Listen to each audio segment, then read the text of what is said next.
The man known to history as Socrates, or Socrates in Greek, was born between 470 and 468 BC in the village of Allopeki, a suburb of the Greek city-state of Athens, which lay just to the southeast of the city walls.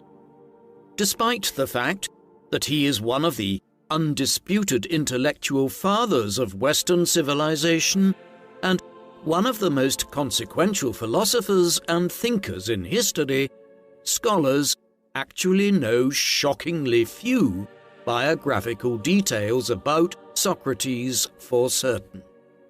His father, Sophroniscus, was described in some sources as a stonemason or sculptor, and his mother, Phinarete, was said to have been a midwife. At first glance, these details seem to suggest that Socrates had a working-class upbringing, which was probably not the case. As one of the most famous public educators in Athens during his time, Socrates almost certainly received an elite education as a young man.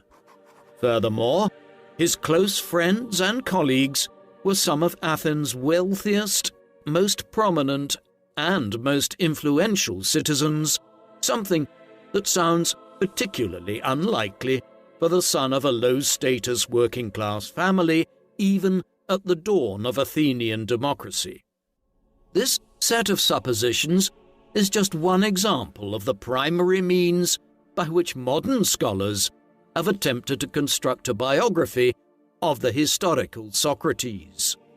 This task has proven difficult and endlessly frustrating for historians because of the relative lack of reliable sources.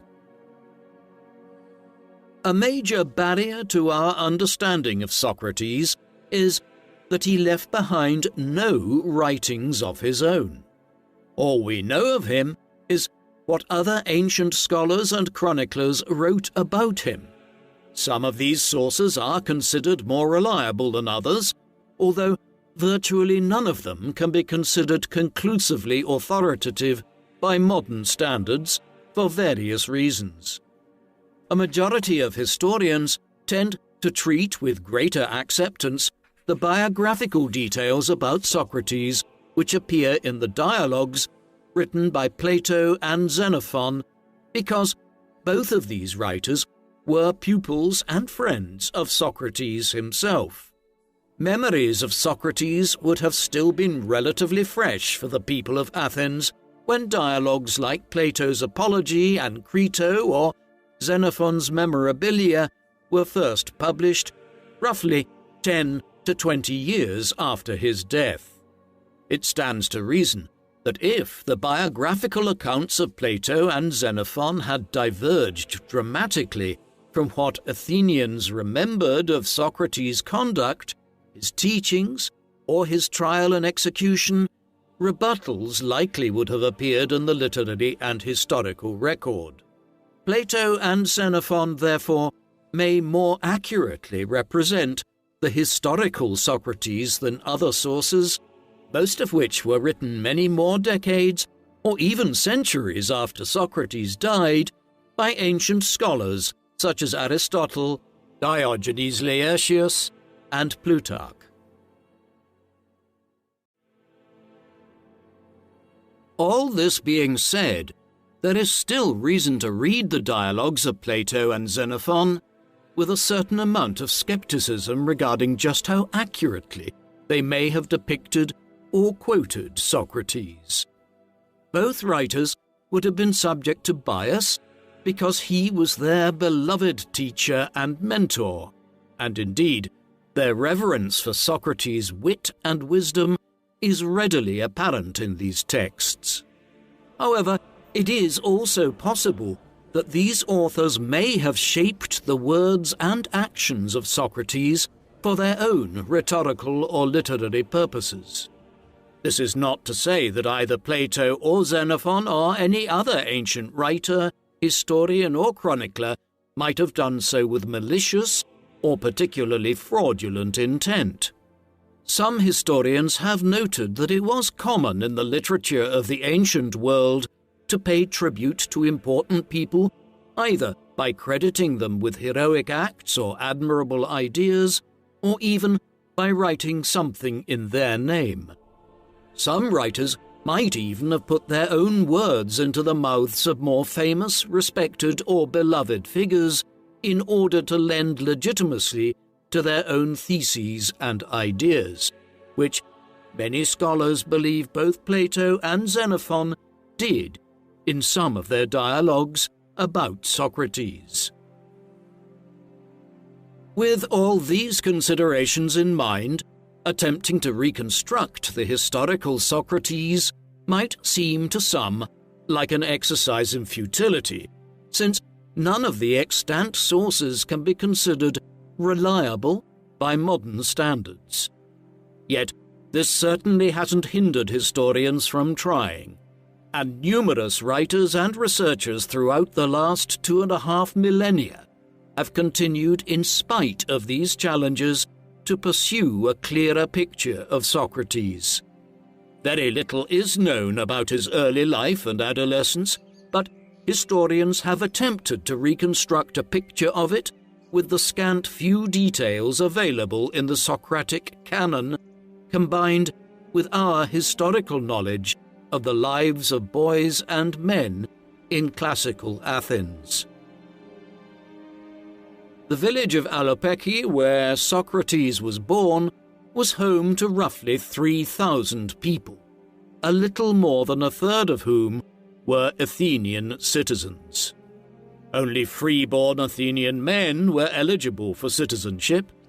The rest of the population of the deme, or village of Alopeki, would have been represented by slaves, women, children, and non-Athenian foreigners, none of whom were eligible for citizenship.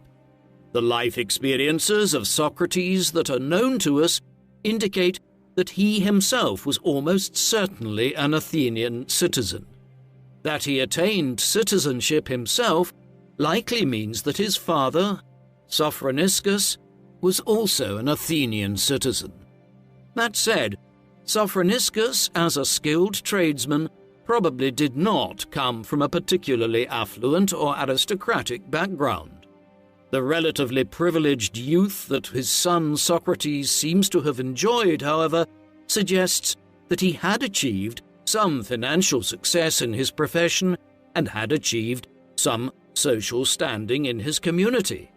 Sophroniscus counted highly influential and wealthy Athenians among his friends, such as Lysimachus, the son of the Athenian statesman Aristides the Just. If Sophroniscus was indeed a stonemason or sculptor, he was probably not a lowly artisan or labourer, but perhaps the foreman of his own shop or quarry, the master mason. Descriptions of Socrates' mother, Phinarete, suggest that she was better born than Sophroniscus, another factor which points to the probable professional and social success of her husband. We know even less about Phinarete than we do about Sophroniscus. In one of Plato's dialogues, Socrates referred to her as a Maya, or midwife, but it is unclear if this was meant in a literal professional sense.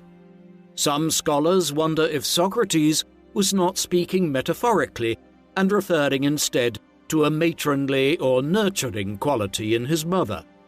Athenian married women, even those of high social standing, had numerous domestic duties, which suggests that such women might not have had much time to dedicate themselves to pursuing a profession. However, according to one study of a small sample of ancient inscriptions, the majority of the professional midwives identified in classical Greece were free-born women of respectable status, if not high social status.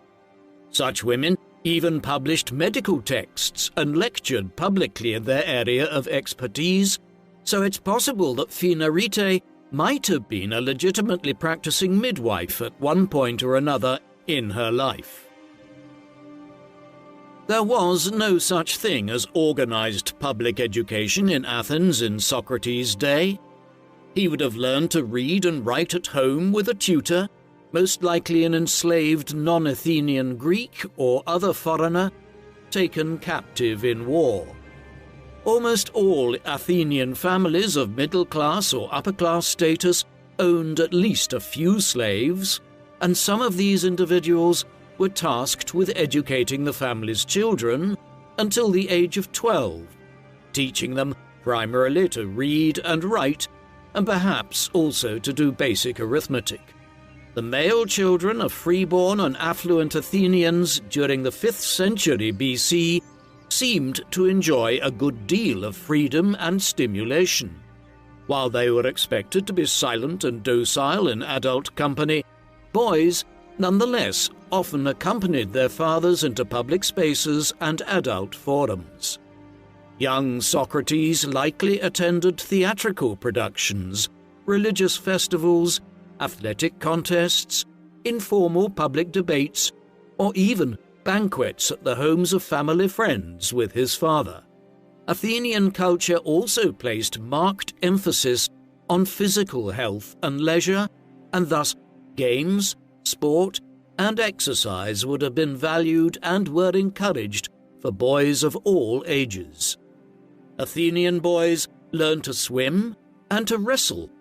They played games of chance against one another with knuckle bones, much like dice games. By the age of 12, Athenian boys of middle to high social status usually began attending lessons in gymnastics and music. Training at the gymnasia was emphasized as necessary not only for personal health, but to build strength and fitness among young, up-and-coming male citizens who would be required to serve in the military. Music studies in classical Athens were far more comprehensive as a subject area than they are today. Not only did the study of music involve learning to play an instrument, such as the lyre, the flute, or the aulus, a double reed pipe, but it also involved the study of dance and poetry. Under the tutelage of the famed music master Lampros, young Socrates learned to play the lyre, lessons which he resumed once again in middle age when the musician Konos began to instruct him in the newer, more innovative playing techniques. In his youth, Socrates would have been taught to sing and to dance, to memorize and recite poetry by Homer, Pindar, Sappho, Anacreon, and other lyric poets. As we see, music studies encompassed not only music and dance, but also literature, since much lyric poetry was set to music. Interestingly, music academies in classical Athens offered a good deal of history study and religious education, in addition to education in the artistic disciplines of music and dance. This is because the poets were not just poets, but also often historians and the documentarians of the legends of the gods, and music and dance was often instrumental in classical Greek religious rites. This period of musical and gymnastic education in Socrates' young life probably lasted for 2 to 4 years. It is also possible that Socrates might have begun apprenticing to his father's trade sometime during his teenage years or early 20s. Athenian law required that fathers secure a professional livelihood for their sons by the time they came of age, and it was fairly common for boys to pursue the same professions that their fathers had. Socrates may have spent any number of months or years working as a mason or a sculptor in his father's shop. Yet, even if he did, it may not have been something demanded of him, but perhaps something he pursued merely to keep himself busy and fit until he came of age and qualified for military service, something that was demanded of every young Athenian male citizen in Socrates' day. In 454 BC, when Socrates was about 15 years old, the Athenian assembly voted to remove the treasury of the Delian League from the island of Delos to Athens, supposedly to protect it from potential incursions by the Persians, whom the Greek member states of the Delian League had together defeated just a few decades before. While this immense war chest filled with gold and silver had been constituted for all of the League's member states, who all contributed to it annually for their mutual defense, the rulers of Athens, Pericles and the assembly, evidently decided that was more a suggestion than a requirement. This was the beginning of a series of developments which eventually led to the outbreak of the Peloponnesian War. Pericles used the Delian treasury to benefit and beautify the city of Athens, which still bore the scars of the Persian invasion. He embarked on an ambitious building program which included impressive public edifices and spaces. The crowning glory of this revitalization project was the Parthenon, the exquisite temple of white marble built atop the Acropolis, with a magnificent ivory and gold statue of the goddess Athena within the temple sanctuary. No doubt the masons, sculptors, and other stoneworkers in Athens, perhaps even Socrates' father Sophroniscus, received many commissions and benefited handsomely from Pericles' building program. The Delian League soon began to break down as its member states grew more and more outraged that their annual tributes, intended for the defense of all, seemed instead to be simply enriching the city of Athens. Pericles soon began to launch military actions against these so-called rogue states who refused to continue paying tribute. Rather than a member state in a confederacy of equals, Athens was beginning to conduct itself more and more like an imperialist power, and other Greek states such as Sparta and Corinth began to mobilize against Athens and her remaining allies. By the time Socrates came of age, Athens would need every available citizen soldier ready to face a series of armed conflicts which would continue intermittently for more than 30 years.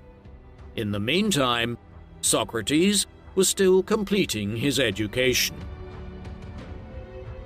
At some point in his mid to late teens, the philosopher Archelaus became a tutor and mentor to Socrates.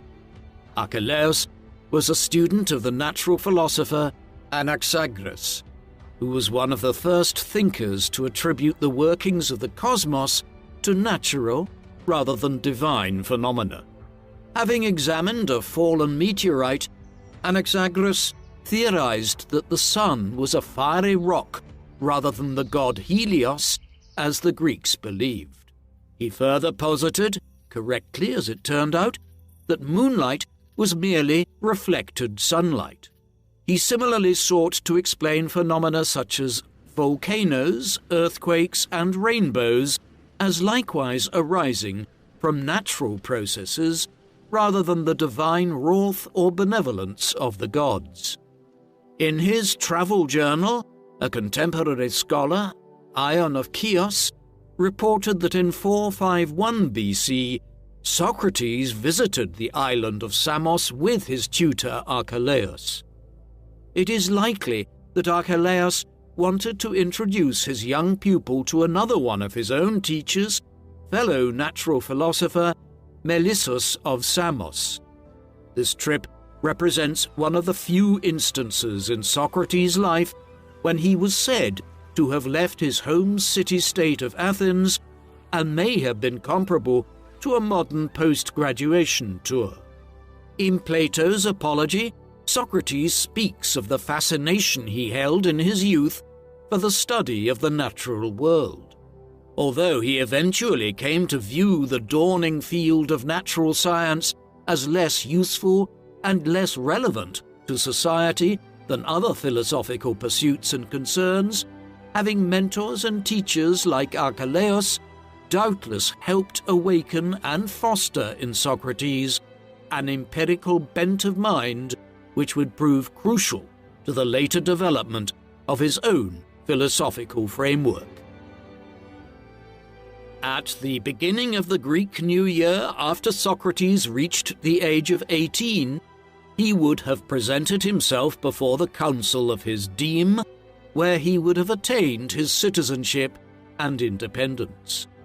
He would have been eligible to claim any property or wealth held in trust for him, eligible to submit for election by lot to public office, for example, as a magistrate or justice of the peace, and eligible to attend and vote in the Athenian assembly. At this point in his life, an Athenian citizen was mostly free to do as he pleased in a professional and personal sense. In Pericles' Athens, however, the growing need for a robust military force meant that most young men and citizens of Socrates' age were called up for military training. The fact that Socrates seems to have become a career soldier for much of his life also attests to his family's comparatively high status. The expense of outfitting a hoplite soldier for a military career would have been nearly unattainable to a working-class Athenian, who probably made no more than 1 drachma a day, if that. The entire panoply of weapons and armor for a hoplite warrior could cost several hundred drachmas to make, unless one's father handed down his own armor and weapons to his son. New recruits in Athens began their military training with tours of duty around the Attica Peninsula, where they might patrol the outlying villages and Athenian frontier while engaging in regular training exercises. While they were learning and building discipline as a unit, this method of training allowed recruits to build knowledge while keeping them close to home and relatively safe.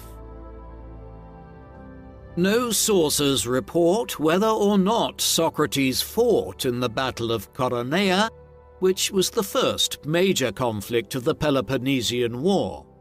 He would have been about 22 at the time, and of an age most likely to be called up. In the literature of the Socratic canon, Socrates is only explicitly mentioned as fighting in 2 particular battles, the Battle of Potidaea and the Battle of Delium. However, these 2 battles are spaced out over more than a decade, and it might therefore be reasonable to assume that Socrates spent a good portion of his life as a career soldier. Socrates was 38 years old when the 3-year campaign of Potidaea began, and 46 years old when the Battle of Delium occurred. Athenian troops were rarely required to serve so long, especially at so advanced an age, which might suggest that Socrates served voluntarily in these campaigns. If he served throughout such a length of time voluntarily and during middle age, it might also be reasonable to assume that he had also spent much of his younger life in his 20s or early 30s, becoming an adept and seasoned soldier. The image of the warrior poet is probably not one that many novice students of Socrates would expect to encounter, considering his more famous reputation in history as the barefooted, shabbily dressed, witty and good-humoured old intellectual. Socrates, however, seems to have had an impressive martial reputation on the battlefield. Interestingly, the name Socrates translates to safe in strength. His tolerance for discomfort, pain, and extreme temperatures was remarked upon by his fellow troops and friends.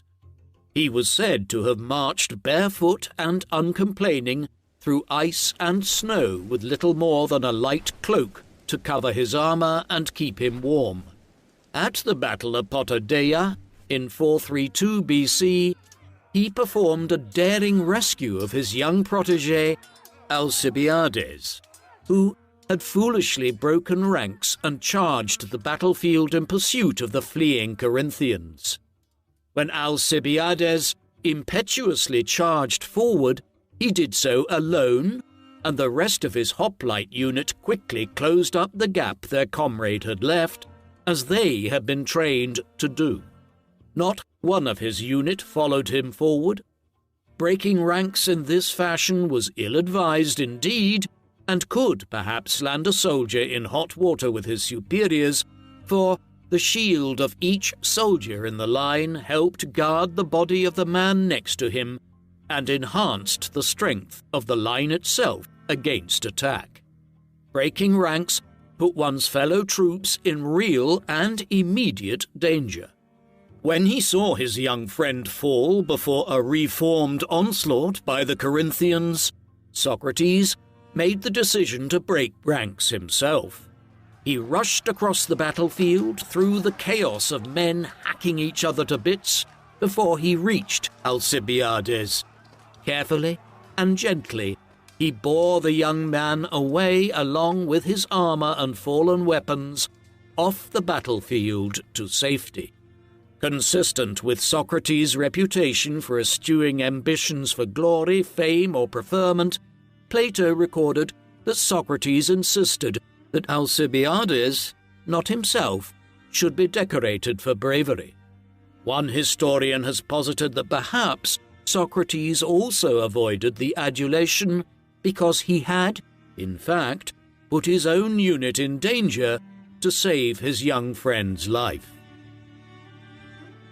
Like the image of the warrior, the image of the strong, daring, able, and well-built young Socrates sits incongruously apart from our usual image of him as old, bearded, and fat, with a receding hairline, as he appears in his portraits and busts. Contemporaries of the elder Socrates, even his friends, described him as famously ugly. A short, balding man with a paunchy middle, a broad snub nose, thick lips, and widely spaced eyes that appeared to bulge. However, in the first bloom of youth as a career soldier, Socrates probably looked very different. Years of gymnastics, military training, if not slinging heavy stones in his father's workshop, would have given him a straight and well-built figure. His shortness would have appeared as stockiness and solid strength. He might even have been perceived as handsome. With his widely spaced eyes, broad nose, and very full lips situated in a younger face, and with what was likely an excellent physique, one is tempted to imagine someone akin to a young Marlon Brando. Although more than one biographer has sought to explore the figure of Socrates in love, we actually know very little about Socrates' personal or romantic life, although, again, that certainly hasn't stopped historians from speculating and theorizing. One recent biography posits that as a young man, Socrates might have fallen in love with the famed intellectual Aspasia, a philosopher herself and the de facto wife of Pericles. The textual evidence for this is rather thin. It involves accepting that a female figure named Diotima, whom Socrates mentions in Plato's Symposium as having been his instructress in all matters of love, is in fact Aspasia. The author points out that only one other woman who appears in any of Plato's other 30 dialogues as instructing any of her male contemporaries, including Socrates, is Aspasia herself. In Plato's Menexenus, she is also depicted as leading philosophical discussions about love. While some historians might find this textual evidence a bit of a stretch, the circumstantial evidence is somewhat more interesting and perhaps slightly more compelling. Sometime in his mid-30s or early 40s, Socrates became a tutor and mentor to the young Alcibiades.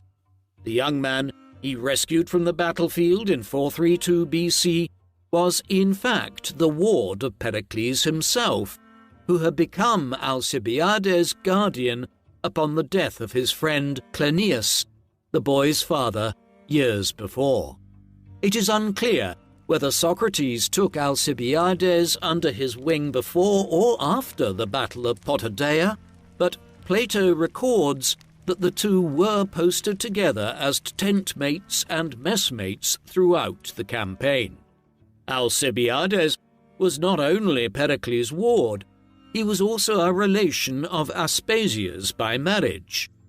Probably about the same age as Socrates, Aspasia arrived in Athens in the early to mid-450s, at which time her sister was married to Alcibiades the elder, the grandfather of the younger Alcibiades. Aspasia lived in Athens for 2 years before she settled down with Pericles, who was twice her age, and had a son with him, Pericles the younger. During her early years in Athens, Aspasia quickly developed a reputation for her impressive education, intelligence, aristocratic bearing, and beauty, and her banquets and symposia were attended by some of Athens' most prominent citizens and thinkers, even Socrates himself, if Plato is correct. With all this in mind, it becomes more difficult to believe that Socrates did not run in the same social circles as Pericles and Aspasia. And yet, if they were friends, or at least social contemporaries, why is Plato so sparing in his references to Aspasia? And why is Pericles, who at some point entrusted his ward and the son of his old friend to the care and mentorship of Socrates, mentioned only once in any Socratic writings as having known or interacted with the famous philosopher? A branch of Pericles' family, the Alcmaeonids, even came from the same village as Socrates. Xanthippe, whom Socrates married in his elderly years, is believed by some scholars to have been Pericles' cousin. Considering all of these connections, one is tempted to view the virtual absence of both Pericles and Aspasia from Plato and Xenophon as deliberate. Perhaps it had more to do with the widespread unpopularity that Pericles suffered from later on, or the public hostility and resentment towards Aspasia, who was labelled a harlot among many Athenians for her influence over Pericles. Perhaps neither Plato nor Xenophon wanted Socrates tainted by association with these unpopular figures. Then again, a love affair between Socrates and Aspasia in their early 20s, before she married Pericles, might help explain why there are so many apparent connections between the three, but almost no recorded interactions between them in the Socratic canon. While this is all largely speculation, it is nonetheless quite interesting new scholarship for us to mull over. What is significantly more certain is that Socrates was married twice throughout his lifetime. His first wife was named Myrto, the daughter of his father's wealthy friend Lysimachus, and the granddaughter of Aristides the Just. Socrates is said to have refused to accept a dowry from Myrto's father, another factor which argues for his high status, for it likely suggests he did not need it. Very little is known about Myrto, but she was likely quite a few years younger than Socrates was. Plato records that when Socrates died at 70 years old, he had 2 sons approaching manhood. This suggests that Socrates' eldest son was born when he was in his late 40s or early 50s, implying that Myrto was probably at least a decade younger than her husband, if not younger. Myrto and Socrates had two sons, Menexenus and Sophroniscus. At some point during his 50s, Socrates took a young woman named Xanthippe into his household as his mistress. When his wife Myrto later died, Socrates married Xanthippe, and they had a son named Lamprocles, who was apparently still a child of indeterminate age when Socrates was executed in 399 BC.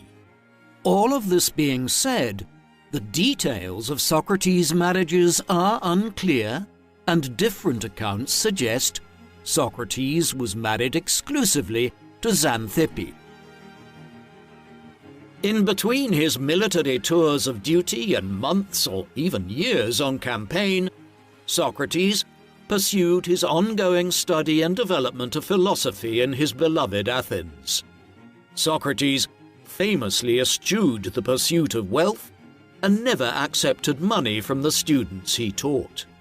Some historians believe that Socrates inherited several rental properties from which he derived his income, and he would also have been paid a salary and pension for his military service, which puts a dent in his reputation as the impoverished intellectual.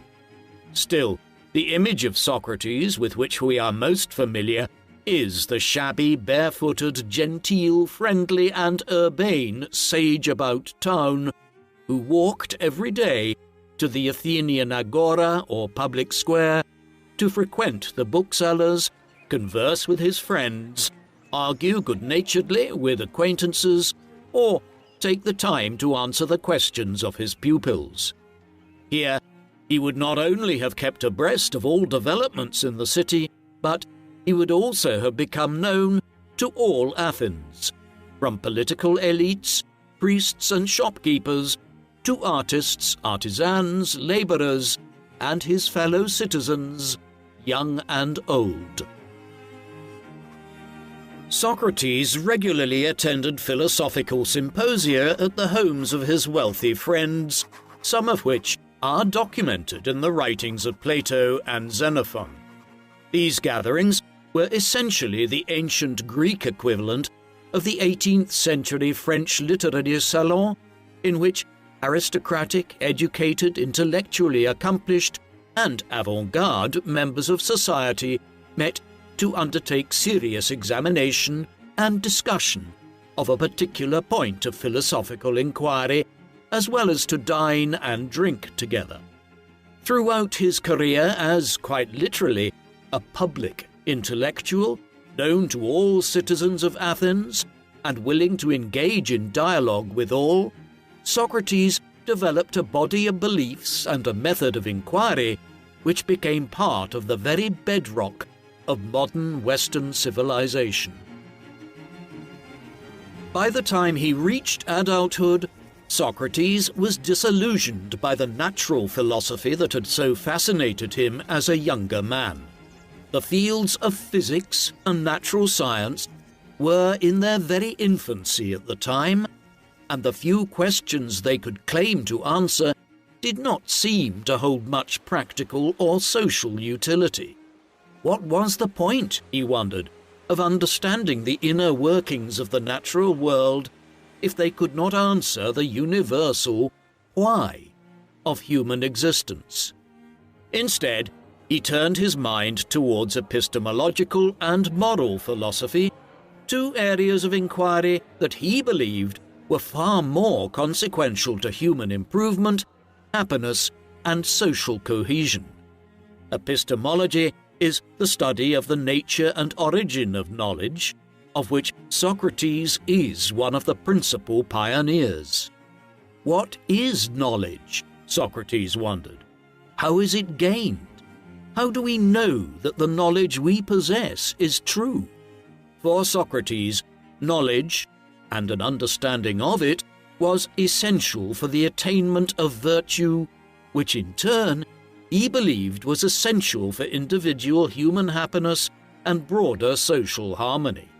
Ultimately, the acquisition of knowledge and virtues like justice, wisdom, courage, piety, and temperate living would produce individuals who behaved according to what was right and avoided doing what was wrong.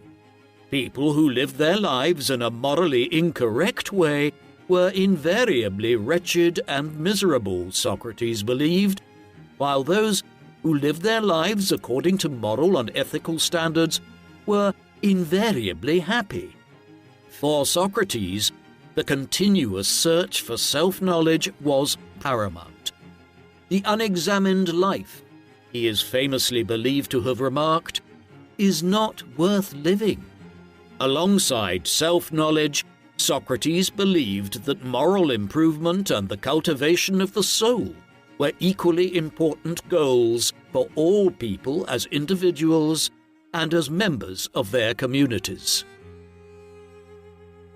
In addition to the fields of epistemology and ethics, Socrates also pioneered the techniques known to philosophers as the elenchus, the dialectic, and what teachers called the Socratic method. This is essentially a question and answer style of conversation. Elenchus is a process of cross-examination designed to expose the inaccuracy of another's belief or hypothesis, while the dialectic is a more collaborative question and answer exchange intended to encourage reasoned conclusions or knowledge to emerge.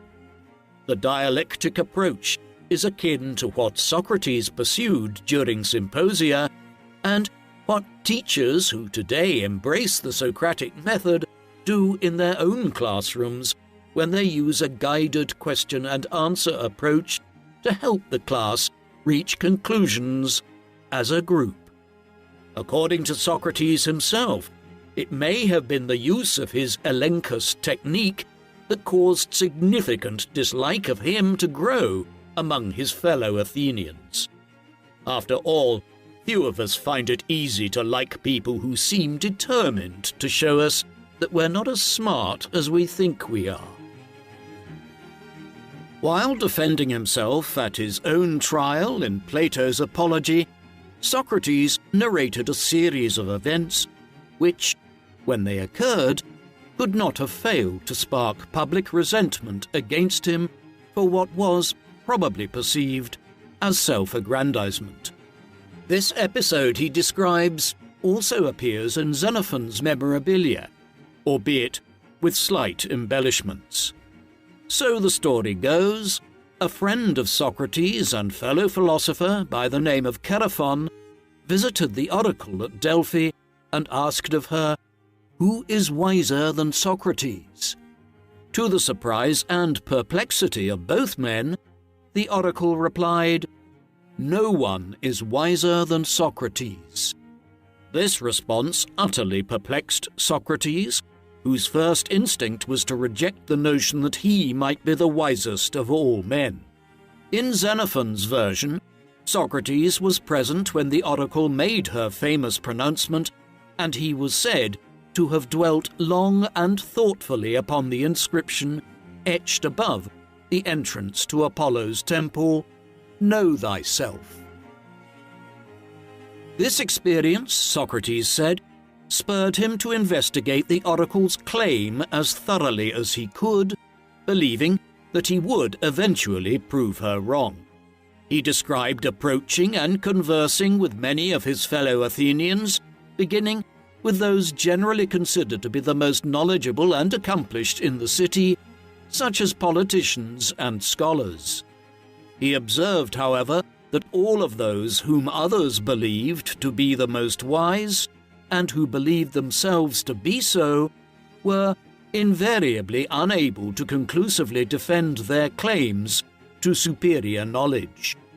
He then turned to the artisans and skilled tradesmen, who were indeed wise and competent in their own particular craft pursuits, but held little knowledge or wisdom about higher concerns, though many of them also believed themselves to be wise. The difference between Socrates and the individuals he questioned was that he made no claims to the superiority of his wisdom.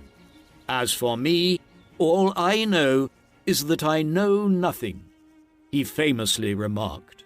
For Socrates, the near impossibility of ensuring that any knowledge constitutes an ultimate and verifiable truth should encourage intellectual humility. The part that he left unsaid was that perhaps this was precisely what the Delphic oracle meant when she said that no one is wiser than Socrates. No doubt, Socrates used his elenchus method in interrogating his fellow Athenians' claims to wisdom. This technique often ends in what is known as aporia, which is an unresolvable logical impasse or dead end in an argument. As a man who openly claimed he didn't have all the answers, Socrates was not out to tell people the right ones, merely to show that through the acquisition of knowledge and the use of reason, one could expose the wrong-headed beliefs of those who thought themselves wise.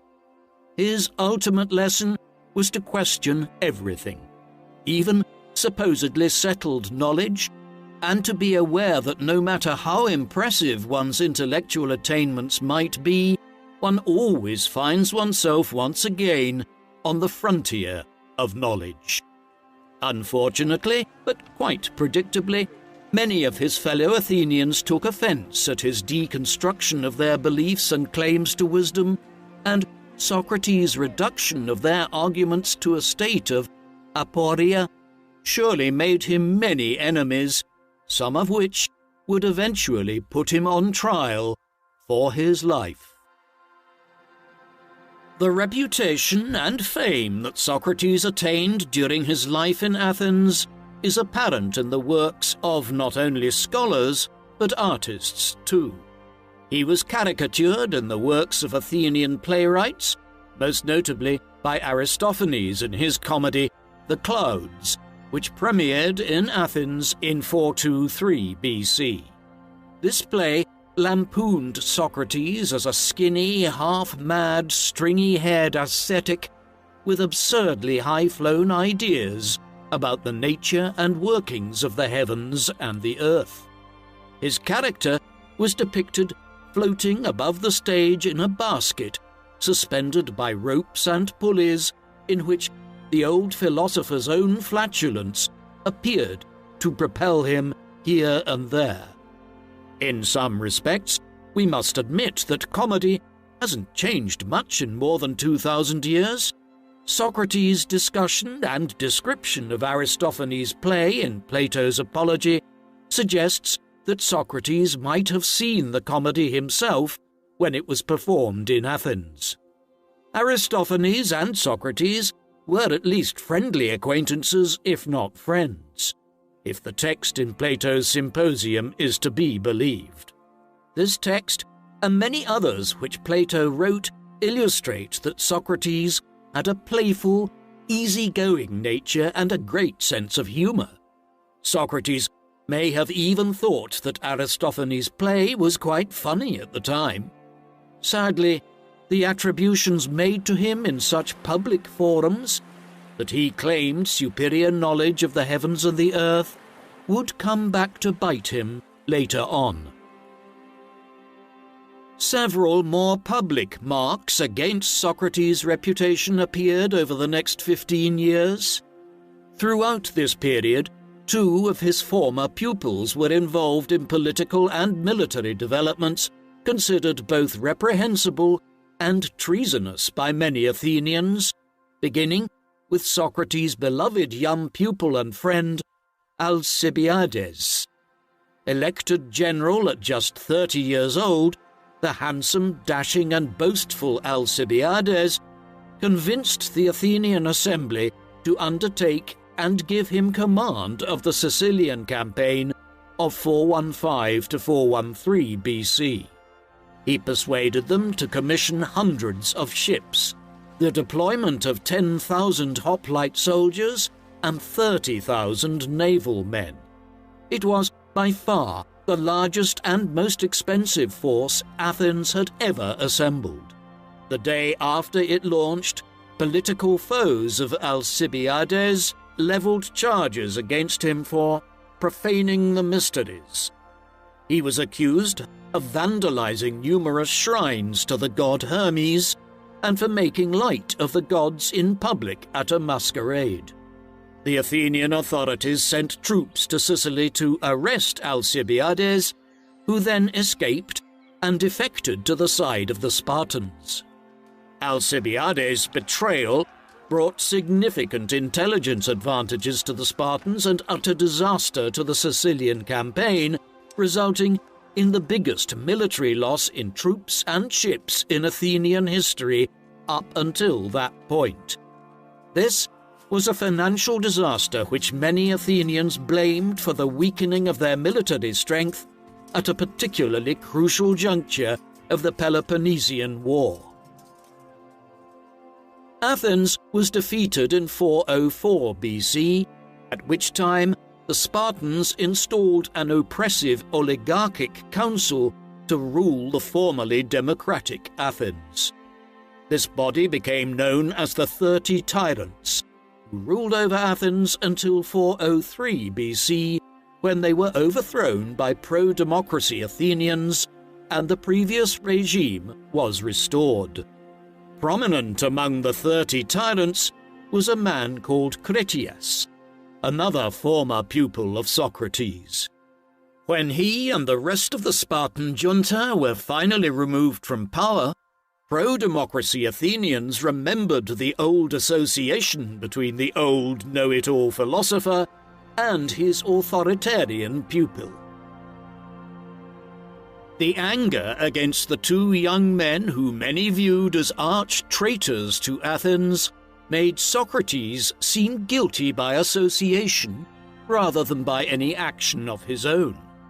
His enemies also noted that Socrates was not censured or punished by Critias or the 30 for refusing to arrest a man he knew to be innocent, Leon of Salamis, who the oligarchs wanted to execute.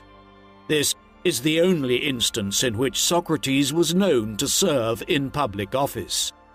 He served a one-year term from 404 to 403 BC, and it was likely only the fall of the tyrants that saved him from their wrath. Still, after all of the upheaval that had been wrought by two traitors to Athens, many continued to mutter darkly about Socrates and to wonder if his pupils' actions were the fault of their mentor. In 399 BC, 3 men of Athens, Meletus, Anytus, and Lycon, laid charges against Socrates for impiety and for corrupting the city's youth. They claimed that Socrates had denied the existence of the gods of Athens, invented new gods, that he had claimed to understand the workings of the heavens and the earth, and that he used his talent for rhetoric to corrupt and lead young people astray. To the modern ear, few, if any, of these charges sound like prosecutable crimes. However, the justice system of classical Athens featured no official prosecutors or defense attorneys. All prosecutorial actions were initiated by private citizens. The accusers and accused were each given an equal amount of time to present their case. This time limit was determined by a water clock, which applied only to the speeches of accuser and accused. The clock was stopped temporarily whenever a witness was called. Cases were heard by the laws, or judges of Athens, and verdicts were decided by a jury of 500 Athenians, selected by lot. The rationale of impaneling such large juries was that it would make bribery nearly impossible. Socrates used his allotted time and his verbal skills to defend himself as thoroughly as possible. His defense forms the full text of Plato's Apology, an ironic title, given there is nothing apologetic about it. Socrates took his time addressing and deconstructing each charge demonstrating that none were founded in fact. He pointed out that he had, in the past, inadvertently made enemies of his accusers by showing their pretensions of wisdom to be false.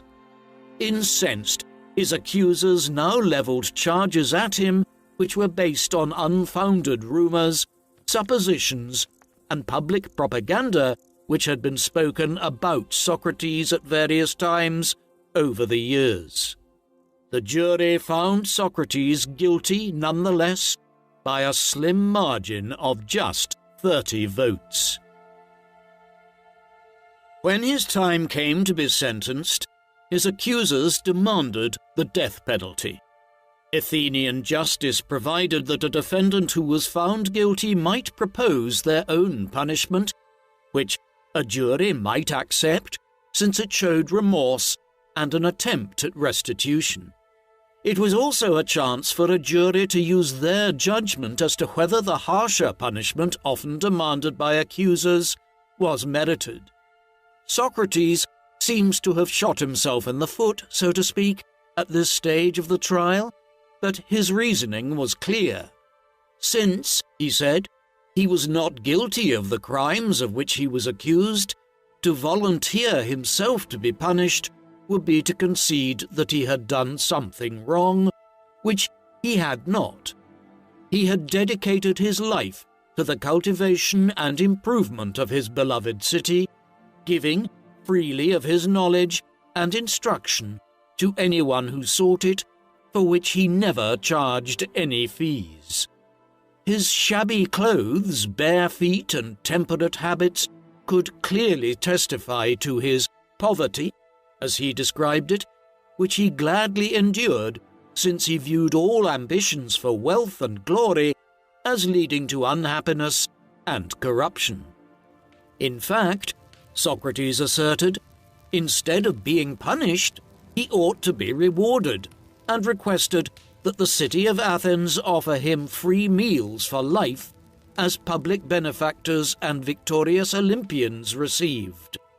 This suggestion may well have been a joke, but it likely didn't go over well. Socrates concluded with an offer to pay a fine of 100 drachmas, which amounted to about a fifth of his estate.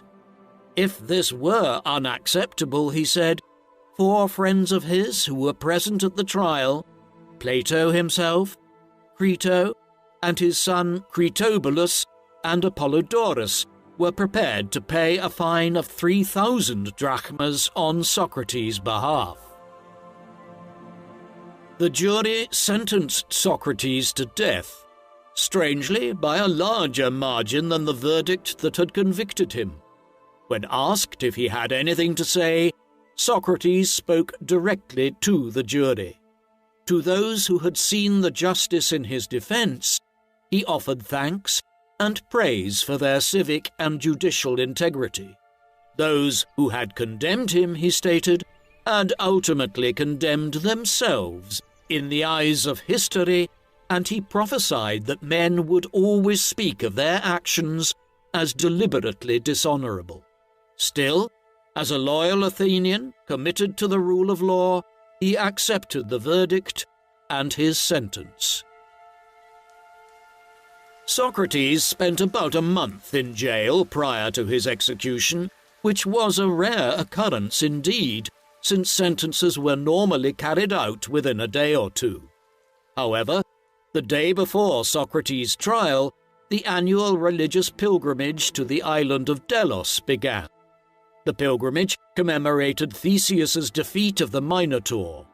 According to tradition, until the ship returned to Athens, no criminals could be executed in the city. Socrates therefore had to wait several weeks for his sentence to be carried out.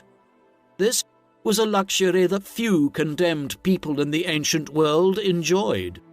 Socrates spent the time putting his affairs in order, spending time with his family and receiving visits from his friends. He was well cared for by his jailer, who evidently liked him and dreaded having to administer the execution. Plato's Crito and Phaedo document the last few days of Socrates' life. His friends, most notably his friend Crito, urged him to escape from prison.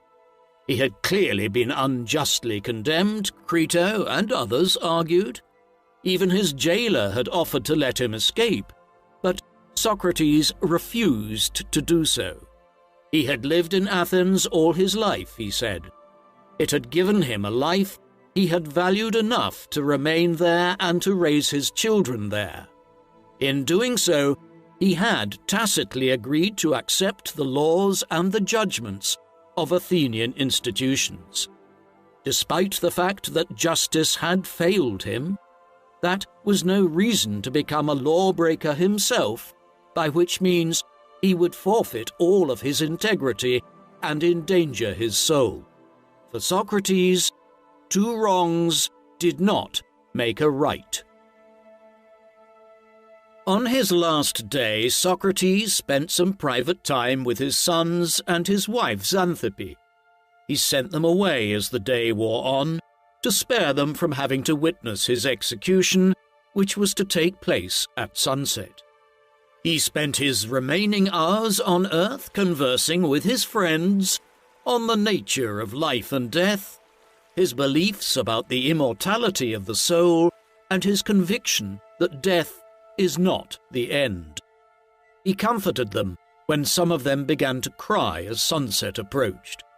Who can say for sure, he asked, whether death is not better than life? When his jailer arrived with a draught of hemlock, Socrates bade them all farewell before drinking the poison and laying down on his bed to await the end. He spoke his last words to his friend Crito before covering his face with a piece of cloth. I owe a cock to Asclepius. Don't forget to pay the debt. Scholars have endlessly debated the meaning of these words. Asclepius was a deified cult hero whom worshippers believed could prevent or cure illness if they made sacrifices to him. Did Socrates have an actual debt to pay to a deity he believed had previously interceded for him? Did he, perhaps, see life as the illness of which he was being cured and asked Crito to make a sacrifice of thanksgiving for him? The debate goes on, as do many others relating to the life of Socrates. Despite the numerous questions still surrounding him, Socrates has achieved a level of lasting fame and immortality that one can only compare to religious figures in history such as the Buddha, Jesus, or Lao Tzu.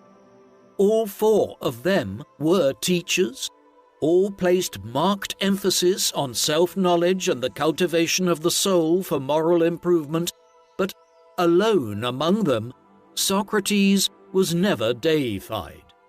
This is not to say that Socrates had no influence on religion. Nothing could be further from the truth. Socrates' ideas on the nature and immortality of the soul and his views on ethics had incalculable influence on the early fathers of the Christian Church. The Socratic canon remains a mainstay in the libraries of Christian theology scholars today. Furthermore, his impact on education, law, and politics is still strikingly evident today. Socratic teaching methods are standard in Western classrooms at all levels of education. Political and legal scholars continue to argue about exactly where Socrates landed when it comes to democracy versus oligarchy, or the social contract theory versus civil disobedience. Of course, not every subsequent philosopher or writer liked or agreed with Socrates' ideas, most notably Friedrich Nietzsche, who famously savaged the beliefs of Socrates in his 19th century works Twilight of the Gods and The Antichrist. Socrates' greatest gift to us is considered by many to be his championing of empiricism and reason. Despite his rejection of natural philosophy, Socrates never reached any conclusion. Even those concerning metaphysical phenomena such as the soul, without employing a reasoned and logical approach which was always open to question and criticism. His epistemological framework for establishing what is true according to what is readily observable would eventually be developed by Aristotle into the first incarnation of the scientific method. Finally, Socrates' doctrine of superior authority helped establish for the first time that there was a higher authority other than the political or the legal, which only offer the threat of force to compel compliance. For Socrates, the higher authority might be divine, or his own moral conscience, or perhaps reason itself. There is cause to believe that he viewed these entities as quite intimately connected. Though he refused to escape from an unjust imprisonment and execution, and while ultimately his enemies got their pound of flesh, Socrates was ultimately triumphant. Plato, Xenophon, and other writers immortalized him as a martyr to reason and integrity. The ongoing search for the historical Socrates continues, and while some might call the quest futile, considering the paucity of sources available and the doubts surrounding their potential authenticity, many historians take their cue from Socrates himself. Even if one of his dialectics ended in an irresolvable aporia, with the sense that the answer might never be known or settled, that was no justification to cease questioning. Though a clear picture of the historical Socrates has largely remained stubbornly out of reach, scholars will likely still continue to pursue this most elusive figure who, paradoxically, looms larger than almost anyone in the history of Western civilization. What do you think of Socrates? Does he deserve the title, the father of Western philosophy? Please, let us know in the comments section, and in the meantime, thank you very much for watching.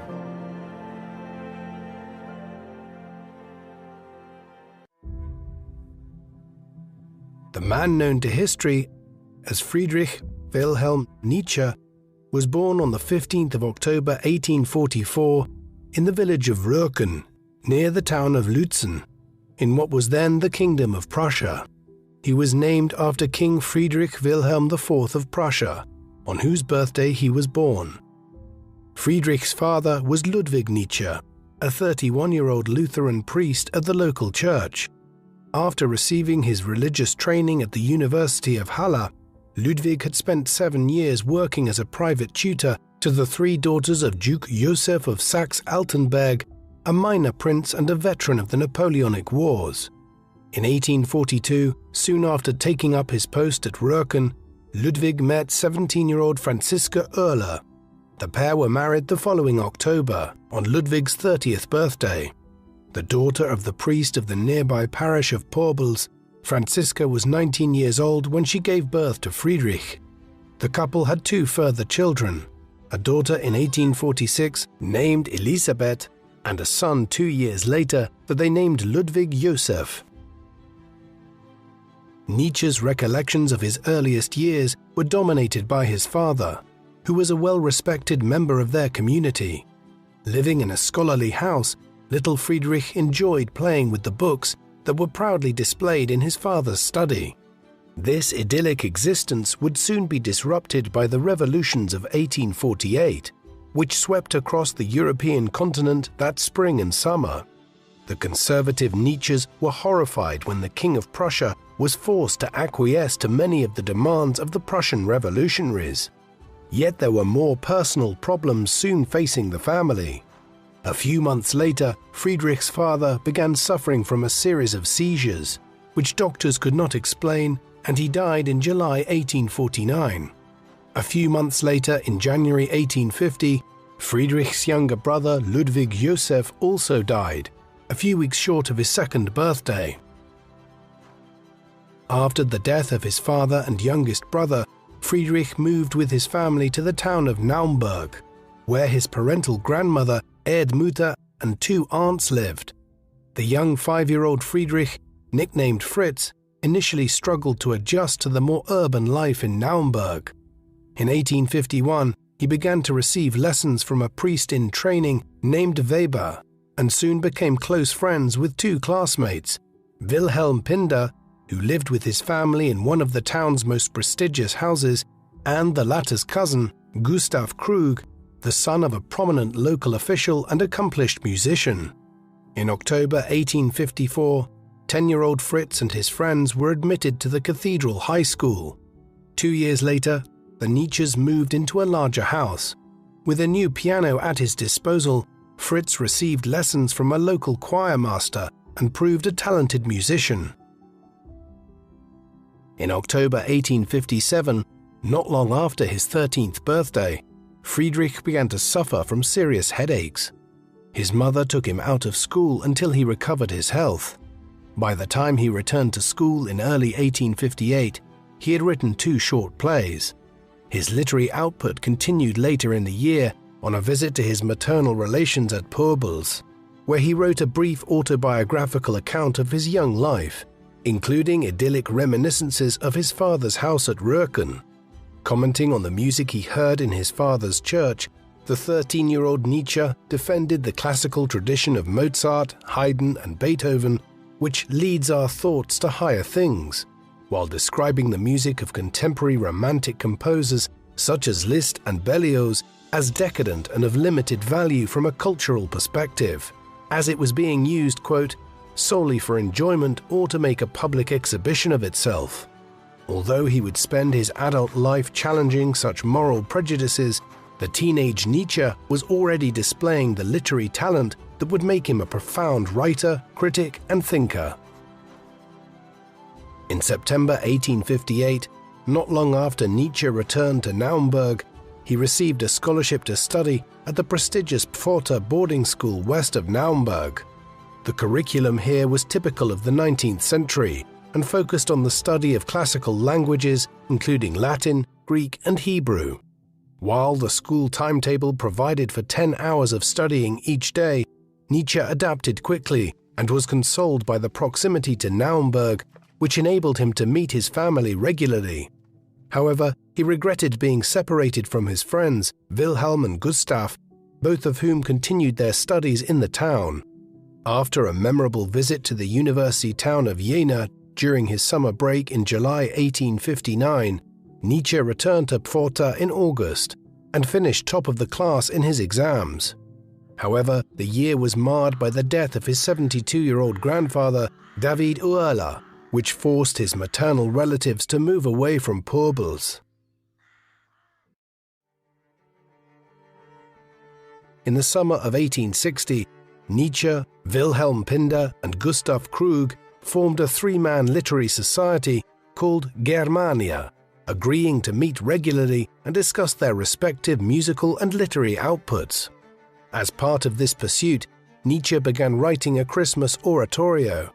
In November, he received a lengthy letter from Krug in which he praised Richard Wagner's opera Tristan und Isolde, a tempestuous 5-hour spectacle based on Arthurian legend which had not yet been performed but whose musical scores were already available and being analyzed by critics. For the time being, Nietzsche did not share his friends' enthusiasm for Wagner's work, though that would change in time. He continued to work on his oratorio, but was once again affected by his migraines. Over the course of 1861, he also began to drift towards the music of Liszt, which he had earlier denounced as sinful, and began to take an interest in Slavic and Hungarian folklore. The year also had a transformative impact on Nietzsche's thinking about history and literature. For school, he wrote a provocative essay defending Friedrich Hölderlin, a poet and philosopher who contrasted German barbarism with the achievements of classical antiquity and who had supported the French Revolution. Elsewhere, Nietzsche was inspired by the English poet Lord Byron, in particular his superhuman romantic hero Manfred. Far more controversial was an essay which he composed around this time, which was supportive of Napoleon III, Emperor of the French, and a nephew of Napoleon Bonaparte, whose armies had inflicted so much devastation on Germany a half a century earlier. Nietzsche's text was criticized by both his friends, an early sign of Friedrich's willingness to court controversy in his writing. In the period that followed, Nietzsche's creativity increased as his thinking continued to develop. In an essay entitled Fate and History, Nietzsche came to the realization that an individual who is theoretically free is in fact obeying a wide range of customs and traditions ingrained into them from childhood, which he called fate. For Nietzsche, an individual who was truly free had to constantly battle against the constraints of fate. This realization led him to reject his Christian upbringing, marking the beginning of Nietzsche's lifelong quest to break free from the chains of Christian morality. Despite frequent bouts of poor health and headaches, Nietzsche continued to meet with academic success at Pforta. By the autumn of 1862, he was finally ready to embrace Wagner after the Germania Society acquired a copy of the score of Tristan und Isolde. Sitting at his piano, Nietzsche valiantly joined Krug in making their way through the opera. Nietzsche was so impressed that he took the score with him to Pforta, deaf to Krug's complaints that it was his idea to purchase it. In his efforts to tear down the rules around him, Nietzsche had begun joining his classmates in smoking and drinking. But in the spring of 1863, a teacher ran into him as he and a friend were returning to school from a drunken binge, resulting in him being moved back a semester. His pursuit of his literary interests caused his grades to fall, and he only just managed to pass his final exams in the late summer of 1864. While his friends Wilhelm Pinder and Gustav Krug went to university at Heidelberg, Nietzsche opted to study theology at Bonn, despite his growing religious pessimism. Nietzsche arrived at Bonn in October, accompanied by his Pforta classmate Paul Deussen, who would later become a renowned Sanskrit scholar. Here he attended lectures by the preeminent philologists Otto Jahn and Friedrich Ritschl. Philology is considered a relatively arcane field of endeavor today, yet in the 19th century it was at the cutting edge of European scholarship. As a discipline, it combines literary criticism with analysis of texts and languages, all within a historical framework. It's important to bear this in mind, as most contemporaries considered Nietzsche to primarily be a philologist rather than a philosopher, as he is more often deemed to have been today. As well as this, much of his earlier work falls very clearly into the realm of philology. When he returned to Naumburg for the Easter holidays in 1865, Nietzsche shocked his mother by informing her that he was no longer planning to become a priest. His growing interest in philology had informed him of how myths come into being, and he increasingly recognized that the early Christians had transformed the historical Jesus of Nazareth into a divine figure in a similar fashion.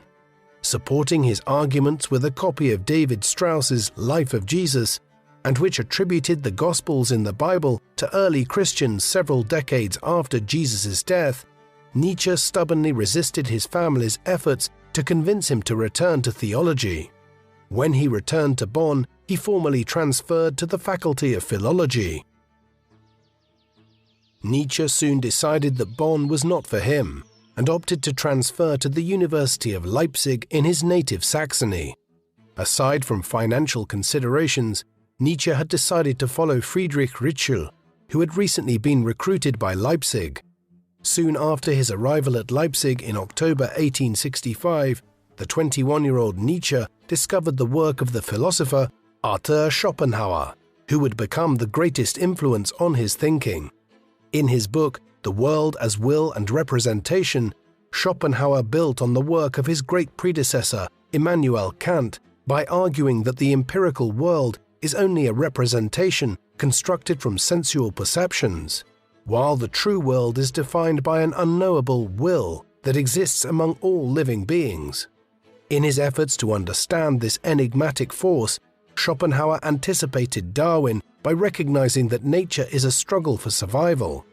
Although humans had achieved a dominant position in nature through superior intellect, Schopenhauer pessimistically saw the human will as one which relentlessly pursues its desires only to encounter boredom after attaining them. The only way to escape the suffering of the human condition was to appreciate the wonders of nature and art. In early 1866, Nietzsche furthered his intellectual pursuits by founding a philological club and presenting a paper which caught the attention of Professor Ritschl, who offered to support him in getting his work published. At this time, Saxony found itself caught up in a war between Prussia, the dominant power in northern Germany, and the Austrian Habsburg Empire, the largest German region in the south of Central Europe. After the Prussians won a decisive victory at Königgrätz in July, Prussia extended its influence and Saxony effectively became a Prussian protectorate.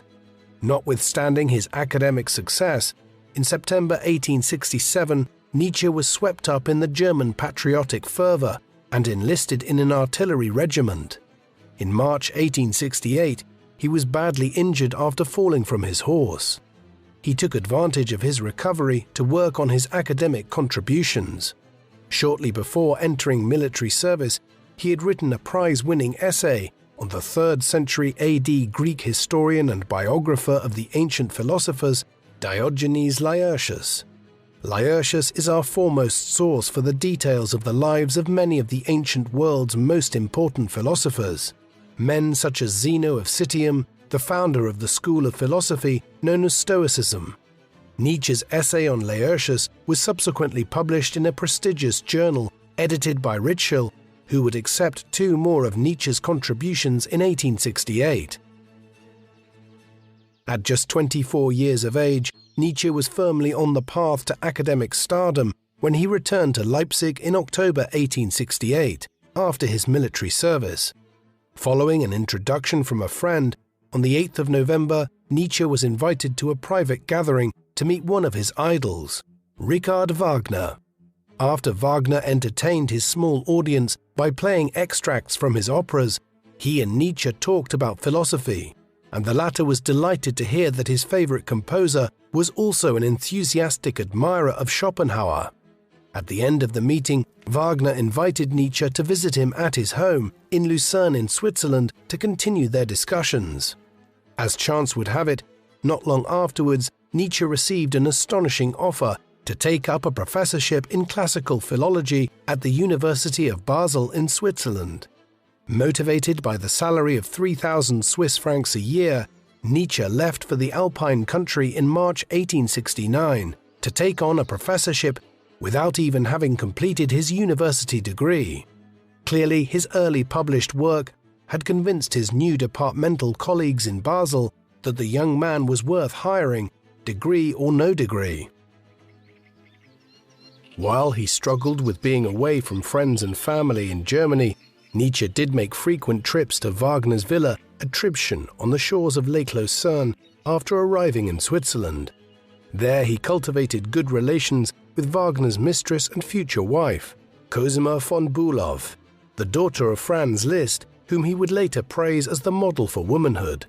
Nietzsche was glad to become part of his idol's intimate circle at a time when Wagner was working on Siegfried, the 3rd part of his epic Ring cycle based on Germanic mythology, while the composer appreciated the young philologist's interest in his work. After spending Christmas with the Wagners, Nietzsche delivered 2 controversial lectures in early 1870, in which he argued that the ancient Greek philosopher Socrates, a revered figure in the canon of Western philosophy, was partly responsible for the degeneration of Greek culture from the heights of epic poetry and tragedy. He would soon expand out these ideas, arguing that classical Greek culture was actually at its height in the 6th and early 5th centuries BC, and that figures like Socrates in the late 5th century BC, with what Nietzsche viewed as a rather simplistic philosophical approach, represented a decline. In April 1870, Nietzsche had his post at Basel confirmed as a permanent one, but his joy was short-lived after learning that he would be teaching 20 hours a week, a schedule which would leave him little time for his own research and writing.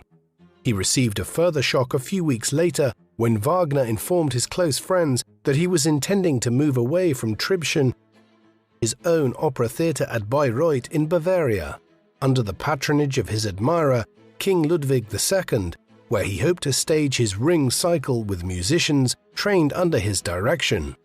A disconsolate Nietzsche wrote to Cosima suggesting that he might leave his academic post after a year or two and follow Wagner to Bayreuth. Meanwhile, Nietzsche's life was further disrupted when Napoleon III of France declared war on Prussia in July 1870. After spending his summer holiday with the Wagners, he obtained leave from the university to serve as a medical orderly in eastern France, and arrived at the headquarters of the Prussian Southern Army at Nancy in Lorraine just before the Prussians defeated the French decisively at Sedan on the 2nd of September 1870.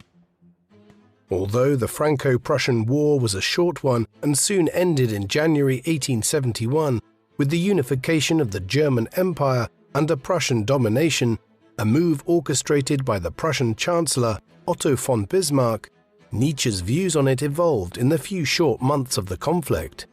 This was in part owing to his contracting both diphtheria and dysentery during his time as a medical orderly, conditions which further damaged his always precarious health.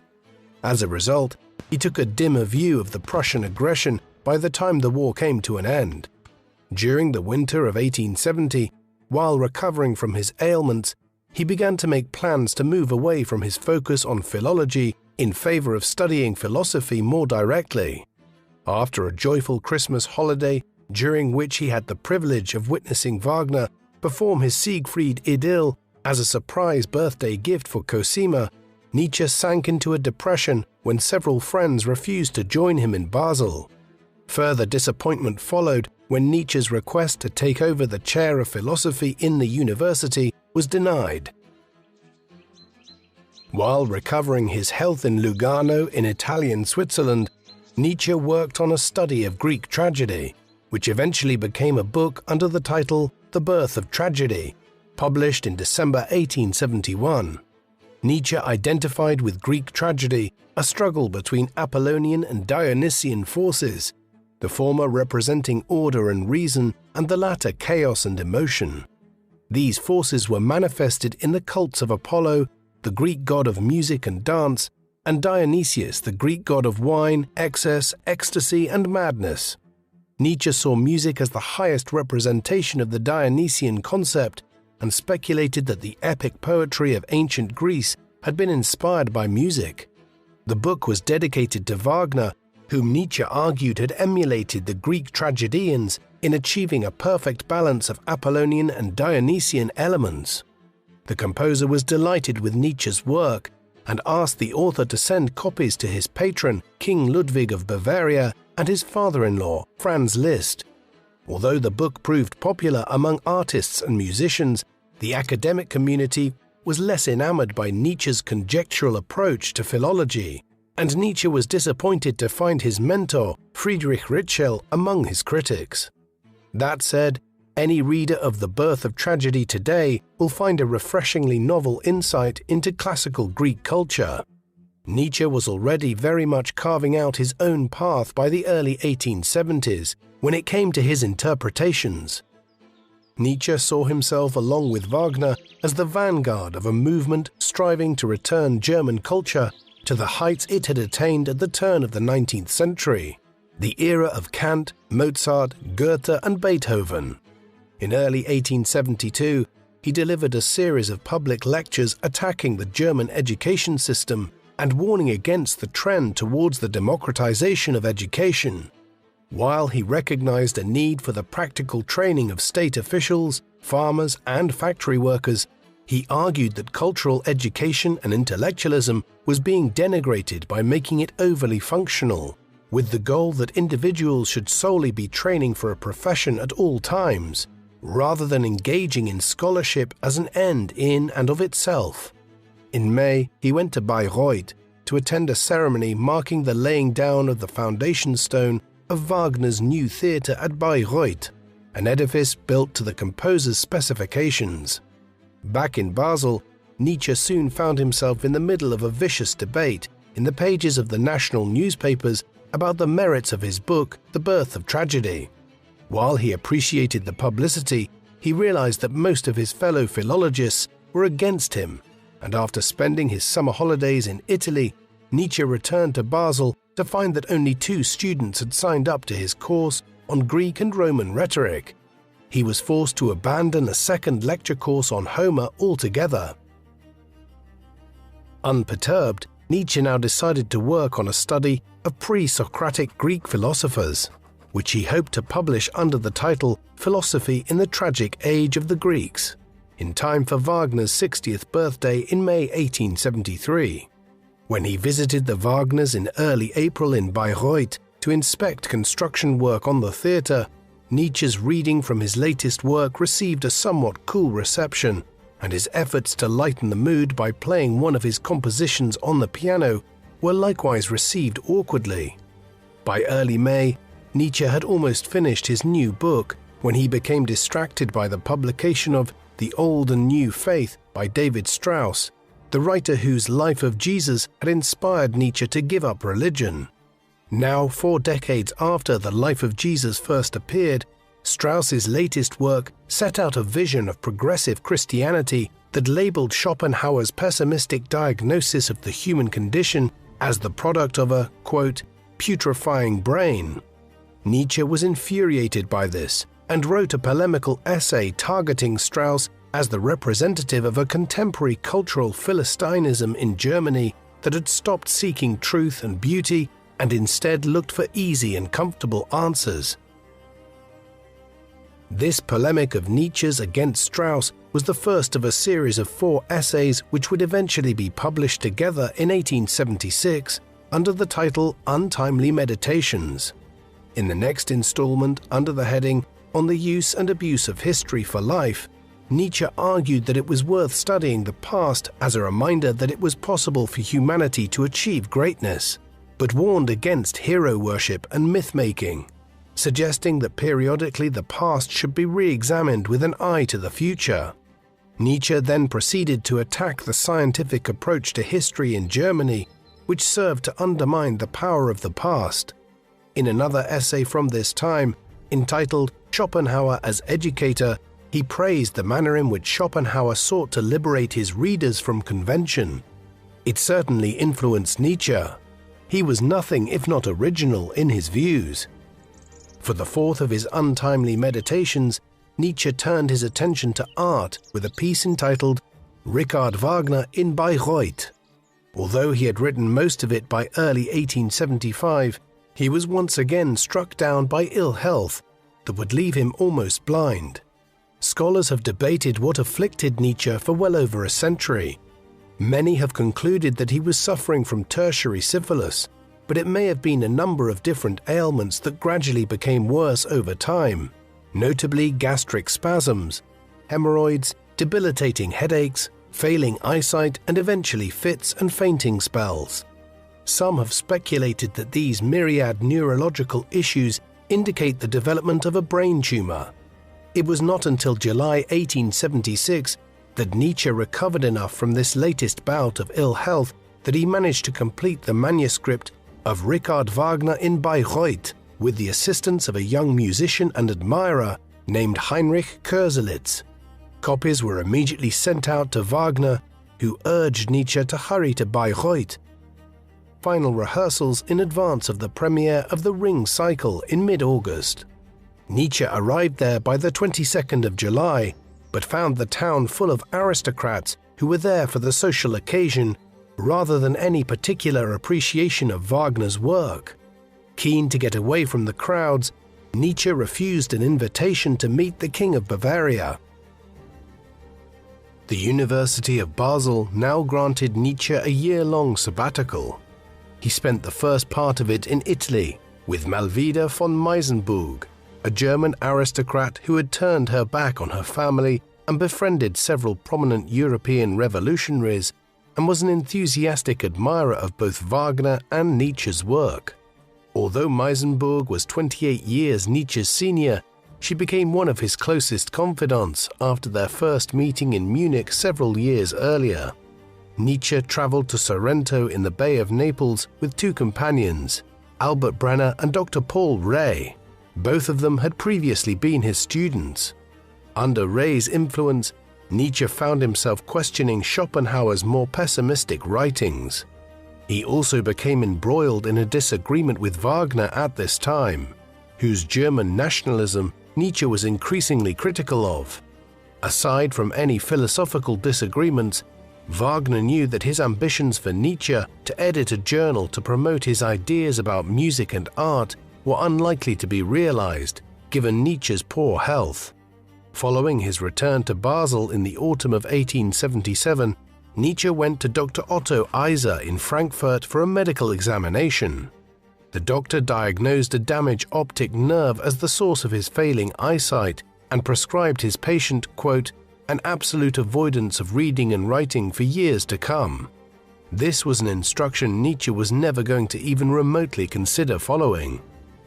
During his sabbatical, Nietzsche had been working on a fifth untimely meditation about the human condition, but by the time the manuscript was completed, it had become a separate book of more than 300 pages, under the title Human, All Too Human. This was published in the spring of 1878, composed of a series of 638 aphorisms intended to communicate his thoughts concisely, if not systematically. Nietzsche argued that there were no eternal truths, and that the efforts of Kant and Schopenhauer to discover such truths were fundamentally misguided. In a dramatic reversal of his earlier views, Nietzsche now placed science on a higher level than art, arguing that small scientific discoveries had done much to advance human progress. While Nietzsche continued to acknowledge the importance of art, he described it as a bridge to facilitate the transition from religion and superstition to his free-spirited way of thinking. Indeed, the subtitle of the book was A Book for Free Spirits. Elsewhere in the book, he continued his relentless attack on Christianity by asserting that its core precepts had no rational and scientific basis, that its notions of good and evil were social constructs which had no place in the modern world. Nietzsche knew that his new book would infuriate Wagner and chose not to send him a copy. Later, he heard from his and Wagner's publisher, Ernst Schmeitzner, that the composer had acquired a copy of the book but did not read much of it before setting it aside in order not to disturb the positive impression he had of Nietzsche's early work. Many of Nietzsche's friends were equally critical after reading the book and were especially troubled by his rejection of morality. In response to his critics, Nietzsche doubled down by writing a second part entitled Mixed Opinions and Maxims, offering another 400-odd aphorisms in which he argued that Christian humility and self-denial was in fact a manifestation of a self-centered desire to avoid eternal damnation, and that Christianity was a cult of suffering. Nietzsche's deteriorating health prompted him to request to be relieved of his duties at the University of Basel in May 1879. By now in his mid-30s, his thinking had evolved considerably during his years at Basel, though over the course of the next decade, he would have to eke out an existence as an independent philosopher with a pension of 3,000 Swiss francs a year from the university and occasional financial support from friends and family. However, despite his poor health and the manner in which his work in the 1870s had strongly divided opinion, Nietzsche was about to embark on the most productive period of his life, as the liberation from his academic duties freed him to research and write to an unprecedented extent. By the autumn of 1879, he had already put together another collection of free-thinking aphorisms, entitled The Wanderer and His Shadow. In this, Nietzsche denounced the promotion of abstract concepts such as the salvation of the soul, arguing that human beings should not be troubled by metaphysical considerations. Addressing an age-old question about the state of nature, he attacks Jean-Jacques Rousseau's notion that man is born free but everywhere is in chains, arguing that rather than voluntarily giving up part of their freedoms for the social good, human communities evolved in response to external threats, and the earliest forms of justice were no more than legalized systems of revenge. By giving his book the title The Wanderer and His Shadow, Nietzsche used his aphorisms to explore positive and negative aspects of the same issue. For instance, addressing the impacts of war, Nietzsche asserted that while war was clearly a destructive force, it can also provide the necessary catalyst to rejuvenate stagnant communities and resolve long-standing tensions within them. These views were often controversial, but many of the ideas outlined in The Wanderer and His Shadow are now widely incorporated into the field of anthropology and the study of early human societies. The winter of 1879 proved disastrous for Nietzsche's health, and he spent 1880 on the move, seeking more amenable climates. In February 1880, he went to the northern Italian lakes, where he met up with Heinrich Koselleck and accompanied him to Venice. Nietzsche enjoyed Venice in the company of his young friend, whose support in transcribing Nietzsche's barely legible drafts into a fine copy proved indispensable. But the summer heat compelled him to move to the fashionable spa town of Marienbad, now in the Czech Republic. After returning to Naumburg in September, he returned to Italy in October to preempt the onset of winter and settled down in Genoa. Here Nietzsche was prodigiously busy, and by February 1881 he had completed his draft of Morgenröte, or Morning Glow, which was published in June. While Nietzsche had high hopes for the book, it would prove to be one of his lesser-known works, though it allowed him to further develop his ideas about Christianity's harmful impact on human development, while expressing his appreciation for Eastern religions, in particular Buddhism, which had largely cast aside the need for gods in favor of a quest for the spiritual fulfillment of the individual. January 1882 saw Nietzsche in unusually good health, and he was glad to have the company of Paul Rée, who had brought a typewriter with him to help Nietzsche with his work. Typewriters had only really become commercially available from the late 1860s onwards, and Nietzsche, who was trying to use one in a sustained manner for the first time, initially struggled to operate the machine, straining his eyes to make sure that he was pressing the right key. Now in his late 30s, Nietzsche made the light-hearted suggestion that he might need a wife, a subject that he had occasionally discussed before with Paul Rée and Malvida von Meisenburg during their time in Sorrento. After spending 5 weeks in Genoa with Nietzsche, Rée had continued his journey to Rome to stay with Meisenburg, in whose salon he encountered Lou Salome, a 21-year-old Russian-born poet whose iconoclastic opinions reflected her disillusionment at the religious and moral instruction she received as a student of theology. Rée insisted that Nietzsche ought to meet this extraordinary prodigy, and after a brief stay in Messina in Sicily, Nietzsche arrived at Rome in mid-April. In spite of their rather awkward initial encounters in Rome, Nietzsche was soon impressed by Salome's intellect. In Salome, Nietzsche believed that he had found a young female disciple who could support his work. Although Salome later claimed that Nietzsche had proposed to her during a third meeting in Lausanne in early May, Nietzsche insisted that he was only after intellectual companionship, in contrast to Rée, who addressed incessant letters to her in distinctly romantic terms. In a plan devised by Salome, the three intended to live together in a philosophical commune in Vienna. To his skeptical friends, Nietzsche declared his intention to train Salome as his intellectual successor and preemptively denied that he had any romantic interest in her. Nietzsche had arranged for his sister Elisabeth and Salome to meet in Bayreuth in July for a performance of Wagner's opera Parsifal, based on the Arthurian knight Percival's quest for the Holy Grail, one which Nietzsche hated due to its Christian inspiration. Despite their outward display of friendship, Elisabeth Nietzsche was irritated by the young Russian. In the meantime, Nietzsche had added to his body of work with Joyous Science, in which he endorsed Charles Darwin's views on biological evolution, which were still enormously controversial over 20 years after The Origin of Species, had first been published. At the same time, Nietzsche challenged the Darwinian concept of the survival of the fittest. Following this logic, the purpose of humans and all other animals was solely to survive. But Nietzsche observed that many individuals who had made the greatest contributions to human culture, such as the Renaissance artist Raphael or the composer Wolfgang Amadeus Mozart, had died young without leaving any heirs. Nietzsche argued that human existence was both comic and tragic.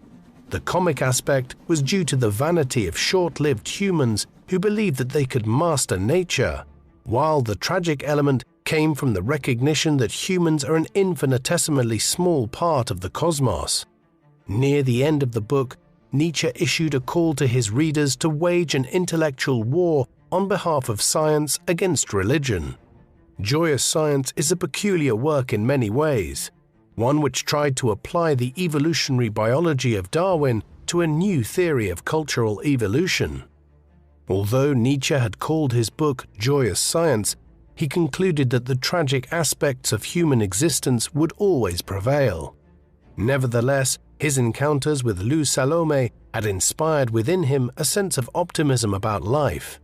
In August 1882, the two spent 3 weeks in philosophical discussions in the Tautenberg forest in Saxony, which Nietzsche hailed as one of the happiest times of his life.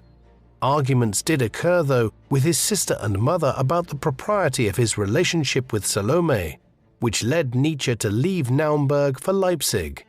There, the already precarious foundations of his triangular relationship began to crumble, as a jealous Ray resented Nietzsche's insistence on spending time alone with Salome, while the young and strong-minded Russian had no intention of submitting herself to Nietzsche's intellectual control.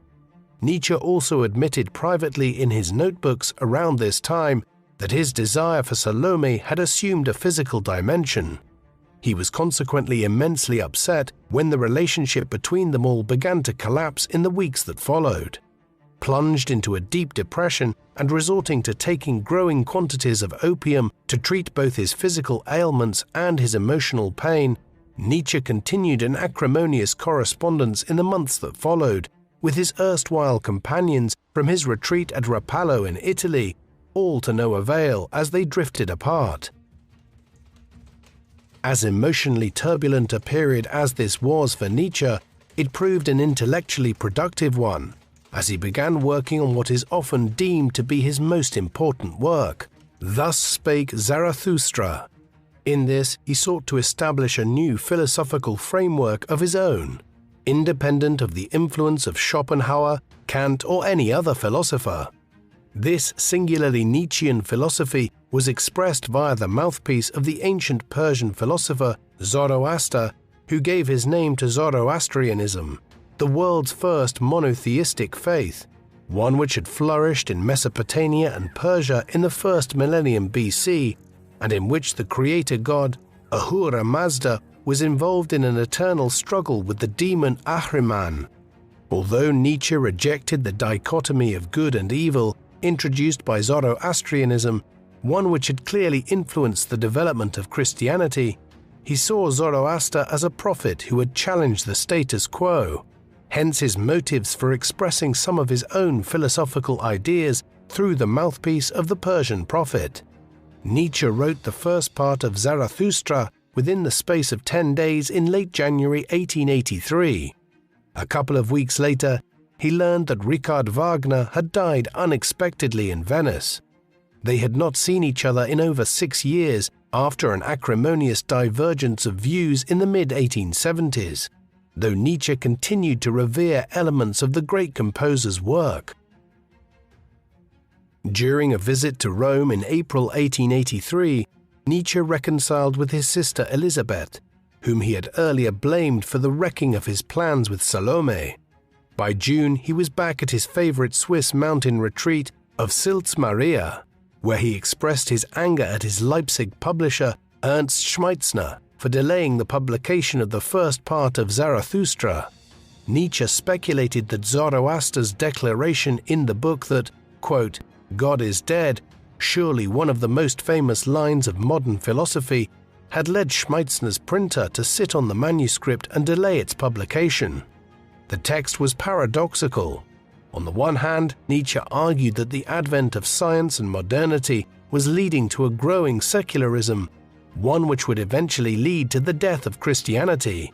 Yet on the other hand, Zarathustra is evidently framed in the text as a parallel to Jesus Christ, and Nietzsche even referred to his book as a fifth gospel. These contradictions can be explained when we see that Nietzsche was arguing that man was now moving to a new stage of evolution after the religiosity of the past, one in which a new Übermensch, Overman or Superman, one based on rationality and a higher culture, would emerge. By July, Nietzsche had completed the second part of Zarathustra, consisting of 22 further discourses in which he went further than ever in denouncing the hypocrisy of Christians seeking self-negating virtuousness for the sake of a heavenly kingdom. Nietzsche began to develop the idea of the will to power, substituting Schopenhauer's image of nature as a struggle for survival with a struggle for mastery, arguing that no relationship between two humans is without a desire to gain control over the other. As he elaborated on the concept, Nietzsche argued that Christianity had only been able to succeed because the emperors at the heart of the Roman Empire had realized in the 4th century that adopting the new religion served their material purposes well, and that the Church soon became estranged from the moral message of Christ as the bishops of Rome sought ever greater power in medieval times. What was needed was a new morality entirely. In the third part of Zarathustra, completed in early 1884 during a stay in Venice, Nietzsche portrays Zoroaster returning to the mountains, where he draws the depressing conclusion that since time is infinite, everything in life is an eternal recurrence of what has already happened before, and will happen again, and that humanity as a collective would never fully evolve, though in the end, Nietzsche's Zoroaster or Zarathustra still finds comfort in the notion of eternity. Although Nietzsche intended this to be the final part of a Zarathustra trilogy, in January 1885 he wrote another 20 Zarathustra scenes of such an explicitly sacrilegious nature that he decided to limit the print run of this fourth part to 40 copies that he distributed among a select circle of friends. These exclusive copies were printed by the Leipzig printer Konstantin Naumann, who had also printed the first 3 volumes at Schmeitzner's request. By this point, Nietzsche had broken off with Schmeitzner. Meanwhile, Nietzsche received news that his sister Elisabeth was planning to marry Dr. Bernhard Förster, a Wagner-file teacher who was planning to found a German nationalist community in South America after his radical opinions cost him his teaching jobs. While both Nietzsche and his mother were opposed to the match, the couple married in May and would leave for Paraguay in early 1886. After completing Zarathustra, Nietzsche decided to return to writing more conventional philosophical treatises without using ancient religious philosophers as his mouthpiece. By March 1886, he had completed Beyond Good and Evil, a work he would struggle to find a publisher for and which he eventually had published at his own expense on the first print run. There were reasons for this. Zarathustra had not sold well, and hundreds of copies of it and Nietzsche's other works were languishing in storage. Publishers were reluctant to take on his books, fearing losses. The stock of his earlier books was eventually bought by the music publisher Ernst Wilhelm Fritsch. Despite his poor sales figures, Nietzsche ordered 1,250 copies of Beyond Good and Evil, regarding it as a concise statement of his thinking. This latest book was another attack on the forces of democratization and egalitarianism, which Nietzsche saw as evolving harmfully out of Christianity. Nietzsche took a stand against these developments, claiming that a great many elements of human progress and cultural creativity had taken place in aristocratic societies. Building on his belief that morality was an artificial construct designed to control people within society, Nietzsche distinguished between what he termed a slave morality and a master morality. Given his optimism about the book's potential commercial appeal, Nietzsche was deeply disappointed to learn in February 1887 that only 65 copies of Beyond Good and Evil had been sold. Among the few readers who appreciated the book was Meta von Salis, a Swiss writer and historian who had just become the first woman in Switzerland to receive a doctorate. Nietzsche and Salis had known each other since 1884 and became close friends. In the summer of 1887, Salis visited Nietzsche in Silz-Maria, where, in an effort to encourage sales of Beyond Good and Evil, he began work on a follow-up volume entitled On the Genealogy of Morality. Drawing on his training in philology, Nietzsche observed that the word for good in many ancient languages derived from words denoting nobility and bravery, while bad related to words such as common or lowly. According to Nietzsche, the process of linguistic transformation began first with the ancient priestly classes of the Levant and wider parts of the Middle East, where civilization had first flourished. For these people, purity and faith were more important than nobility or courage. Out of this tradition, there later emerged the teachings of Jesus of Nazareth, who encouraged humanity to sympathize with the poor and lowly in exchange for spiritual comfort. For Nietzsche, it was the warrior class of Germanic and Scandinavian conquerors who prevented Europe from becoming a Christian theocracy after the fall of the Roman Empire. Although they adopted Christianity, the new kings established an aristocratic hierarchy that was inspired by Roman rule. However, the Protestant Reformation and the French Revolution saw a return of the slave morality in places like Calvinist Geneva in the 16th century. While many individuals will disagree with Nietzsche's arguments about morality in it, in terms of the rigor of his analysis in tracing how Judeo-Christian morality developed over a period of 3 millennia, On the Genealogy of Morality is one of Nietzsche's most significant works. Throughout the creative process for these philosophical texts, Nietzsche continued to suffer from frequent bouts of ill health. Nevertheless, during a stay in Nice in the early months of 1888, he experienced his best health for several years and conceived a 4-volume work entitled The Will to Power as the crowning statement of his philosophy. Yet as early as March, he recognized that the plan was too ambitious and abandoned it. By that time, he was searching for a new refuge and decided to head to Turin. The city's climate and its music culture delighted Nietzsche, who remained for 3 months until leaving for Silz-Maria. In a burst of creativity, Nietzsche wrote The Case of Wagner, a polemical critique in which he cast his erstwhile musical idol as a symbol of decadence and decay in European music and society. He continued with The Twilight of the Idols, a series of light-hearted attacks on all the philosophical and religious doctrines Nietzsche opposed, with a title parodying the final opera in Wagner's Ring cycle, The Twilight of the Gods.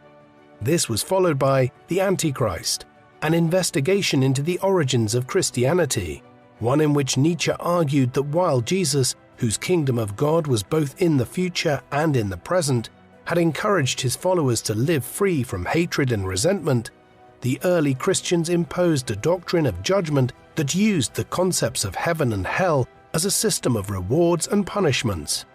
Nietzsche compared Jesus' original teachings to those of Buddhism, remarking that Buddhism makes no promises but keeps them. Christianity promises everything but keeps nothing. Nietzsche had returned to Turin in September. To mark the occasion of his 44th birthday on the 15th of October 1888, he decided to write an autobiographical work under the title Ecce Homo, or Behold the Man, the words attributed to Jesus' executioner, Pontius Pilate, as he presented him to the Jewish crowd. In this short volume, Nietzsche hoped to clear up misunderstandings about his work to date. Under provocative chapter titles such as Why Am I So Wise and Why I Write Such Good Books, Nietzsche explored his upbringing, his poor health, and the thinkers and artists of the past who had inspired him, both positively and negatively. In his defense of his own work, Nietzsche suffused the text with exaggeration, claiming that his Zarathustra was superior to anything that Goethe, Shakespeare, or Dante had ever produced. Ecce Homo should not be read literally in all places, and clearly, whether in his boastful passages about his literary prowess or in the sarcastic titles of the chapters, Nietzsche was being humorous. Having written Ecce Homo in the space of 3 weeks, he returned to the split between himself and Wagner many years earlier, something which still clearly troubled him deeply. Compiling extracts from his previous work, he argued that it was not he who had changed his mind about German culture back in the mid-1770s, but Wagner, in becoming increasingly nationalistic and pandering to the popular mood of the day. Nietzsche's burst of immense activity in the 1880s was soon to come to an end. At the end of the year, his mental state suddenly deteriorated. He became prone to fits of anger, and in his delusions of grandeur, he wrote letters addressed to Kaiser Wilhelm II and Bismarck denouncing their doctrines, while in correspondence to friends, he wrote about forming an anti-German league and bringing down the German Empire. In a letter to Meta von Salis, dated the 3rd of January 1889, Nietzsche declared that God is on earth, and claimed to have imprisoned the Pope and ordered Kaiser Wilhelm and Bismarck to be shot. According to an account published after his death, Nietzsche's condition became public when he saw a horse being flogged by its driver in the streets of Turin and ran to protect it, before collapsing at its feet. Clearly, he was deeply unwell, and both those who argue that he was syphilitic or suffering from a brain tumor agree that whatever his condition was, it became much worse in the course of 1888 and 1889. As news of his erratic behavior spread, Nietzsche's family hurried to have him brought back to Switzerland. After a series of medical examinations, which determined that Nietzsche may have been suffering from syphilis contracted as a young man, the philosopher was transferred to the care of his mother, Franziska, in Naumburg. For a year or two, Nietzsche could still string together a few coherent sentences in conversation, but over time his condition worsened irreversibly. The fate of Nietzsche's final unpublished works was still up in the air until 1892, when Elisabeth gave Naumann the right to publish a second edition of her brother's complete works, edited by Heinrich Koselitz, who used the pseudonym Peter Gast that Nietzsche bestowed upon him for his musical compositions. Elisabeth's ill-fated Paraguayan adventure had come to an end, and its failure had caused her husband to take his own life in despair.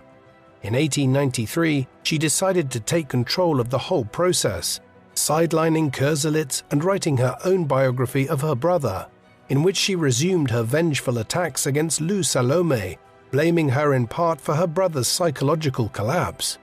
In 1895, after an argument with her mother about the publication of the Antichrist, Elisabeth brought out her mother's rights to future royalties. When Franziska died in April 1897, Elisabeth moved her brother to the Villa Silberblick near Weimar, where she received admirers of Nietzsche's works and took them to see him despite his condition. On the 25th of August 1900, a couple of months shy of his 56th birthday, Friedrich Wilhelm Nietzsche died at Villa Silberblick, following a heart attack. 3 days later, he was buried beside his father at the parish church in Röcken, despite the protests of the vicar. Following a tumultuous life in which he struggled against persistent illness to become firstly a distinguished academic and secondly an original thinker, who sought to dismantle conventional morality, the iconoclastic anti-Christian philosopher found his final resting place in a Christian graveyard. In a further irony, just as Nietzsche argued that Jesus' followers distorted his teaching after his death, Nietzsche's own thinking was misrepresented by imperialists, communists, and fascists who adapted his concepts of will to power, master morality, and the Superman for their own ends. The worst culprit of all was Elisabeth Forster Nietzsche, who promoted her brother as a German nationalist and anti-Semite, and was received by Adolf Hitler on several occasions before her death at the age of 88 in 1935. Both Wagner and Nietzsche had their work exploited by the Nazis towards their own political ends in the 1930s and early 1940s. There are very few philosophers in human history who have left behind as contentious a legacy as Friedrich Nietzsche did. On the one hand, he has been rightly praised as one of the most startlingly original thinkers of modern times. Whether one agrees or disagrees with the conclusions he drew, there is no doubt that the arguments which he put forward in books like The Birth of Tragedy, Beyond Good and Evil, Thus Spake Zarathustra, and the essays in Untimely Meditations were extremely novel in their approach. However, many people have found his rejection of the ideas of social egalitarianism and his fundamental rejection of conventional Western morality unpalatable. That being said, the attribution of fascist views to him is not accurate. Moreover, even if one finds his arguments unpalatable, there is no denying their influence. His commentaries on the so-called death of God in an increasingly secular age foreshadowed the decline of Christian churches in 20th century Europe and laid the groundwork for much of the existential philosophy of the post-war era. Many of Nietzsche's arguments about the evolution of society have also been absorbed to varying degrees into the fields of history, anthropology, and sociology. And that is perhaps the most striking thing about Nietzsche, the sheer breadth of his work. It went far beyond philosophical inquiry to embrace history, anthropology, philology, religion, literary and artistic criticism, musical theory, and much more besides. Thus, whether one loves or loathes him, there is no ignoring Nietzsche in modern scholarship. What do you think of Friedrich Nietzsche? Was he a profound and original thinker who encouraged humanity to seek improvement and scale new heights of cultural and intellectual achievement? Or was his complex philosophy the product of a tortured mind that was degenerating in many ways in the 1880s? Please let us know in the comment section. And in the meantime, thank you very much for watching.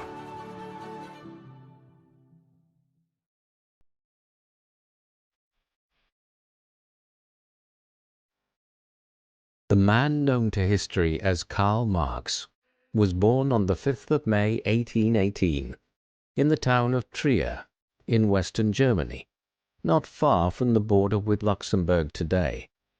In the first half of the 19th century, this town was in the midst of a large section of the German Rhineland, which had come under the rule of the Kingdom of Prussia in the 18th and early 19th centuries.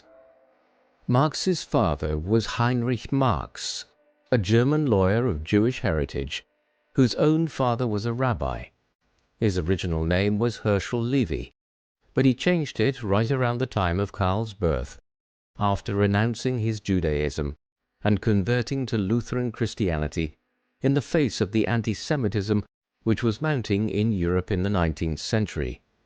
He was a successful lawyer, and the family owned some vineyards from which they acquired an additional income. Karl's mother was Henrietta, a Dutch-born woman who had married Heinrich in 1814. The marriage resulted in 9 children, Karl being the third. 2 of these would die in infancy, and as a result, Karl grew up with 6 siblings. The Marx household enjoyed a relatively affluent life when Karl was growing up. When he was still an infant, they moved to a 10-room townhouse in Trier, a clear sign of their upper middle-class economic status. It was a secular household, interested in the ideas of rationalism and liberalism that had permeated Europe during the Enlightenment of the 18th century. Karl was home-schooled by his well-educated father until he was 12 years of age. Thereafter, he was sent to a school in Trier run by Hugh Wittenbach, a figure who ran into considerable controversy not long after, owing to his radical teaching curriculum, one which led the Prussian authorities to intervene to actively change the methods being used and the texts being read at the gymnasium. Other than these issues, Marx's childhood was seemingly fairly uneventful. He rarely reflected on his younger years, in any of his own writings. Marx's life and political philosophy were shaped by the events which were just beginning to accelerate on the European continent as he was growing up as a child.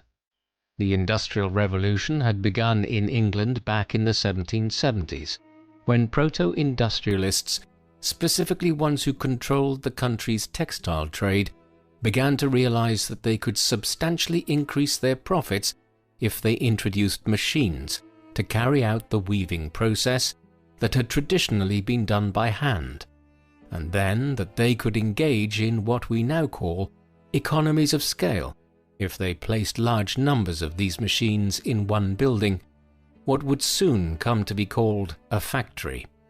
Soon as steam engines were introduced into the mix to accelerate the production process, the demand for coal to fuel them ballooned. This was how the Industrial Revolution began. It did not spread quickly to Europe, though. The rest of the continent was slow to absorb the new ideas, a lethargy that was augmented by the unrest created by the French Revolutionary and Napoleonic Wars between 1792 and 1815. However, from the 1820s onwards, many countries on the continent began to industrialize at speed. The Low Countries came first, followed by parts of northern France and western Germany, particularly in the Rhineland and Ruhr regions, where coal and mineral wealth were abundant. Marx was thus born into a region that was emerging as one of the main centers of the Industrial Revolution on the continent from the 1820s onwards, as he was growing up there. The Industrial Revolution was a poisoned chalice in many respects. It was one of the key social and economic phenomena which created the modern world. The economies of the European states and other Western countries in the Americas, like the United States, Canada, and Argentina, began to experience historically unprecedented growth as a result of it, and the material attainment of people in countries like England and Germany became greater than any society in human history had ever seen. Our lives of convenience and comfort in the 21st century are, in many ways, the byproduct of the Industrial Revolution. Yet it came with its own strains. In medieval and early modern times, most people were agricultural workers. They worked hard at certain times of the year, specifically during the sowing season and the harvest, but for much of the year they had little work to do. Life was precarious and people were quite poor in the main, yet it was also not overtly onerous at times. Industrialization changed that. Reforms to how agriculture was practiced and booming populations forced large throngs of people into emergent industrial cities like Manchester, Sheffield, Newcastle, Liège, and Aachen that had been minor towns a generation or two earlier. There they were paid poorly to work extremely long hours in factories and mines, or laying down railway tracks and building steamships from the 1830s and 1840s onwards. Adult men were expected to work up to 70 hours a week in some scenarios, and women and children as young as 8 or 9 were working 55 or 60 hours a week. When these urban workers, or the proletariat as figures like Marx would soon term them, went home, it was to cramped tenements that were plagued by outbreaks of the Blue Death, the cholera epidemic that ravaged Europe's industrial cities between the 1830s and the 1890s.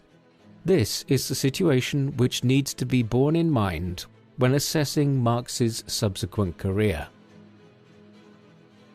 In 1835, after turning 17 in May of that year, Marx was sent to study at the University of Bonn, not far to the north of his native Trier.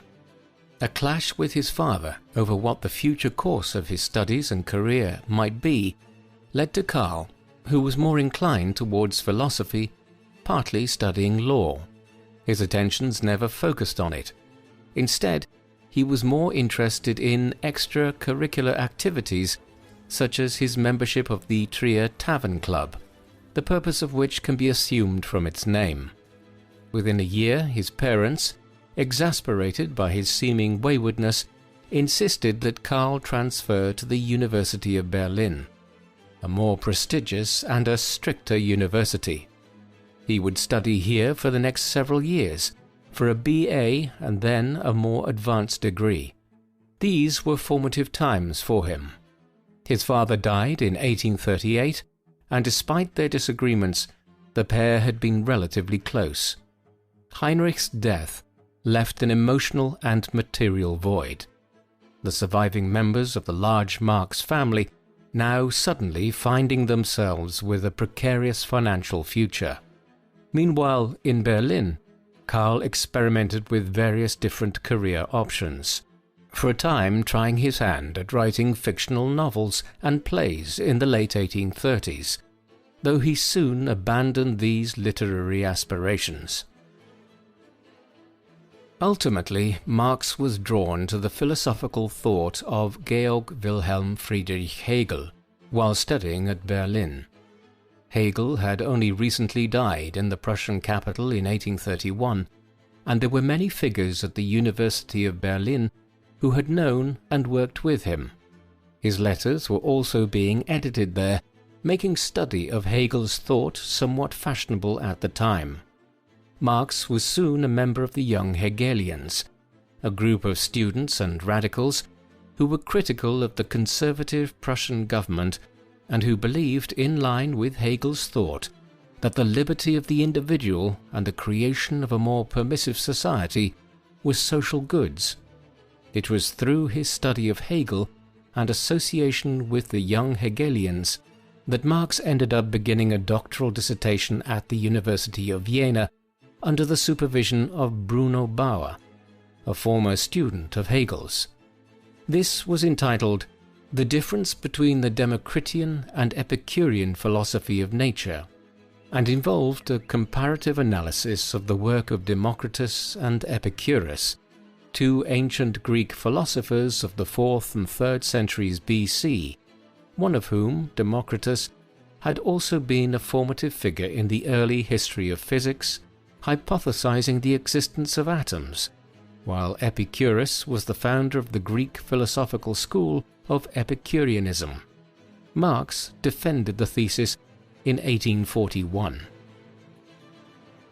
Following the completion of his studies at Berlin and Jena, Marx was giving considerable thought to pursuing an academic career, and had taught occasionally by then. However, the environment within the lands of the Kingdom of Prussia was far from conducive to this, and the Young Hegelians had been monitored by the authorities owing to the perception of them as being politically radical. He consequently decided to become a political writer, yet soon fell foul of the press censors in Berlin. With this, realizing that there was little room for the free expression of his ideas in the lands of the Kingdom of Prussia, Marx left for Paris in October 1843. It was the beginning of a period of some 6 years in which he moved around quite a lot. 2 years in the French capital, for instance, were brought to an end in 1845 after Marx and a cohort of other radical political writers were expelled after the French government was requested to do so by the Prussians on account of their having published several articles that were critical of the Prussian government. This led Marx to Brussels, the capital of the Kingdom of Belgium, one of Europe's newest independent nations, having only emerged after centuries of Burgundian, Spanish and Austrian rule following the Belgian Revolution of 1830. He would work from Brussels for the next 3 years, before also being expelled from there for breaking a promise not to engage in subversive activity. A brief stint would follow in Cologne, before Marx made London his home in 1849. By the time Marx adopted the lifestyle of a nomadic political writer in 1843, he was a married man. His wife was Jenny von Westphalen, a member of a family of the lower aristocracy in Western Germany. She was 4 years older than Karl, and they had known each other in Trier as children and as teenagers. They later resumed their acquaintance and married in 1843, despite the reservations of her family about marrying the thickly bearded bohemian and seemingly dissolute political writer. Such relationships could be complicated. Karl would remain on good terms with Jenny's brother Ferdinand, who served as Minister of the Interior of Prussia for much of the 1850s, a man who oversaw policies which were the antithesis of everything Marx advocated for. The marriage would result in 7 children, though 4 would die in infancy and childhood, a very high percentage at a time when infant mortality was rapidly declining owing to medical advancements. The 3 that lived into their adult years were all daughters: Jenny, Laura, and Eleanor. Each would become political actors, writers, and socialists. The Marx family life was chaotic. They were never wealthy or even comfortable, living in a 2-room house for many years in London, while they spent many years moving around, with Karl renting homes under aliases to avoid political interference in his actions. He could be viewed as a neglectful father who favoured advancing his own writing career over the material well-being of his family, though he was otherwise written about by those who knew the family as a doting father, and his daughter's later decisions speak to an affinity for their father's work.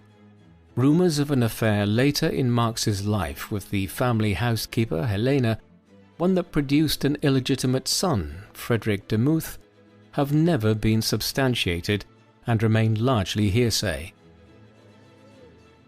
These itinerant years, moving between Berlin, Paris, Brussels, and Cologne in the 1840s, were some of the most productive of Marx's life. He composed numerous books and articles during this time, although he could not acquire a publisher for many of them on account of their content and his reputation as someone who the Prussian censors and others abroad were watching. These ranged over a wide range of subjects.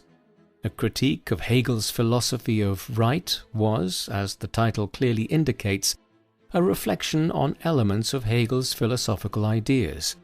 Other work assessed the philosophical views of James Mill and Pierre-Joseph Proudhon, 2 relatively contemporary philosophers from Scotland and France.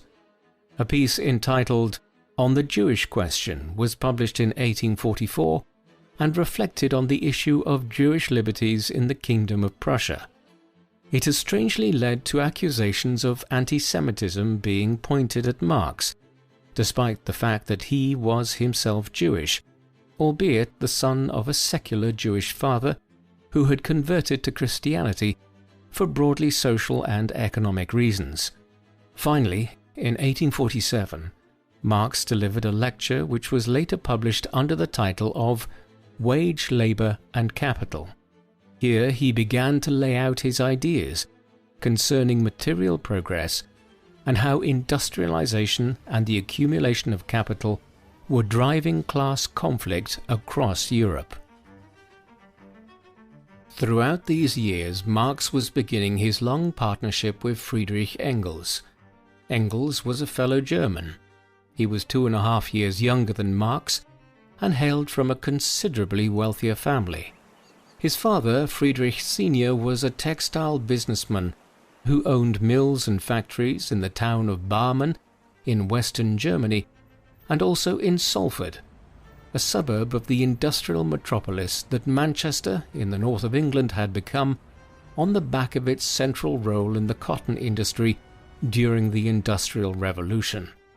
Friedrich Jr.'s parents had hoped that he would follow in the family business, but by the time he was 20 years old, he was already demonstrating a critical attitude towards his family's wealth.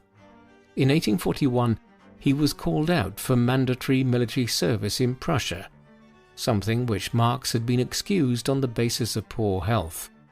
In Berlin, Engels began attending lectures at the University of Berlin, became interested in the work of Hegel, and later bonded with Marx over shared interests and political views after they first met late in 1842. They would collaborate on a huge number of co-authored works, though Engels was a substantial writer in his own right. His 1845 book, The Condition of the Working Class in England, is, for instance, considered a major reflection on the poverty and squalor that was attendant on industrialization in the middle of the 19th century. Many decades later, it was also owing to Engels that the second and third volumes of Marx's foremost work, Das Kapital, were published posthumously. Marx and Engels were not just co-authors of several works together. They were also allies in political action. One such early endeavor was the formation of the Communist Correspondence Committee.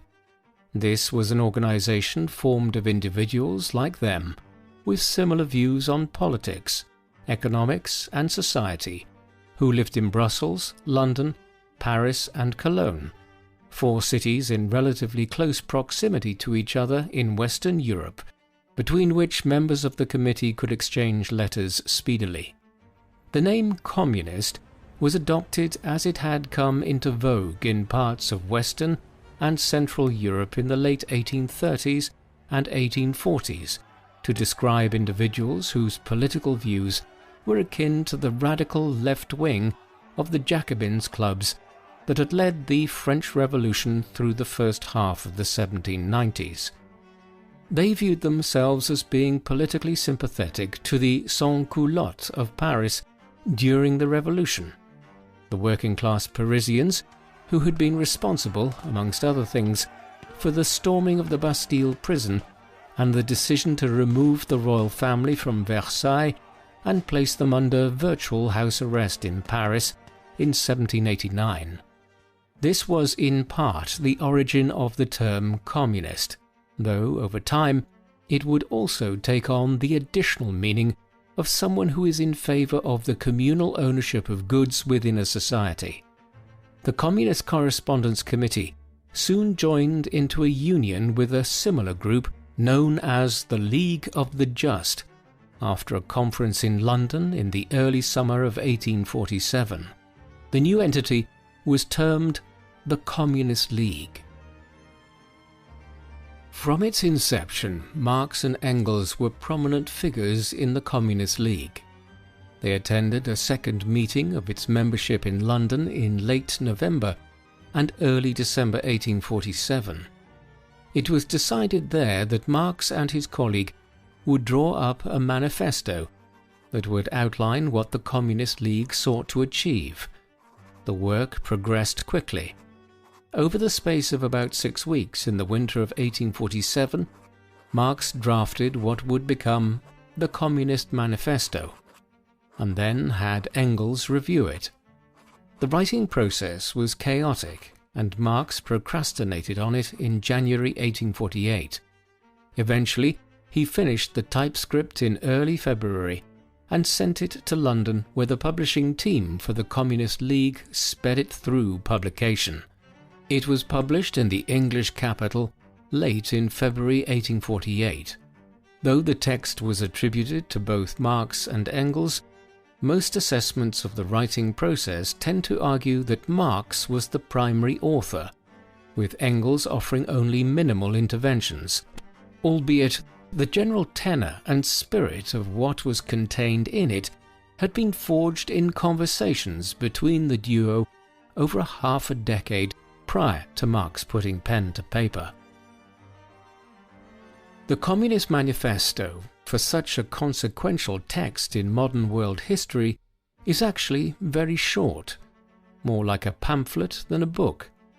It stretches to just around 14,000 words in modern editions, depending on the editorial conventions used. Marx immediately set out his view that history is a story of struggles between different economic and social classes. In ancient Rome, This was between patricians, plebeians, and slaves. In the medieval era, it was between lords and knights and the serfs that worked their fields. Now, in the industrial age, Marx asserted the clash was between the bourgeois factory owners and professional classes who ran society and the growing proletariat of urban workers.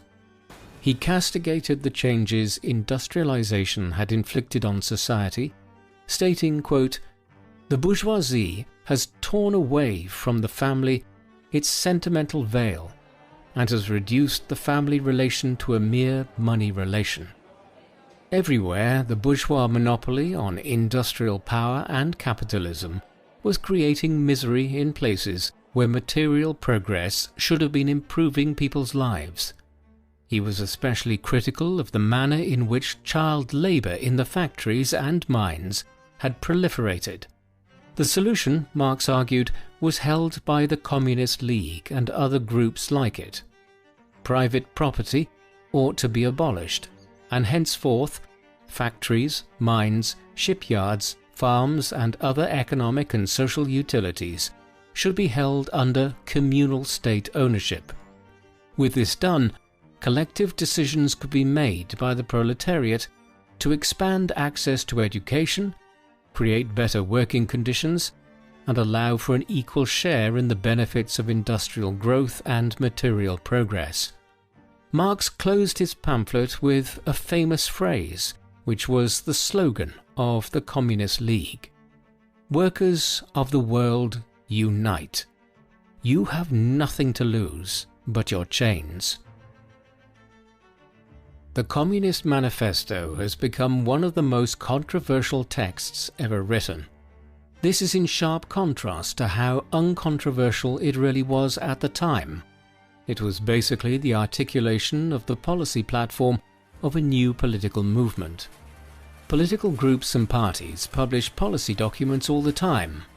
Revolutionary documents and idealist political statements of this kind were also hardly novel. In England, in the Civil War period of the 1640s, a wide range of revolutionary schemes to reorganize the entire foundation of society had been devised. One figure from that era, John Milton, a political idealist, had influenced Marx considerably in the views he professed in his work Paradise Lost. The very concept of establishing a United States of America out of the British 13 colonies lying between New Hampshire and Georgia was radical when the Founding Fathers devised it in 1776. Perhaps most importantly, political treatises which argued in favour of political and social utopias of the kind outlined in the Communist Manifesto had been produced as far back as the 4th century BC, when the Athenian philosopher and political scientist Plato composed The Republic, a lengthy commentary on the ideal state.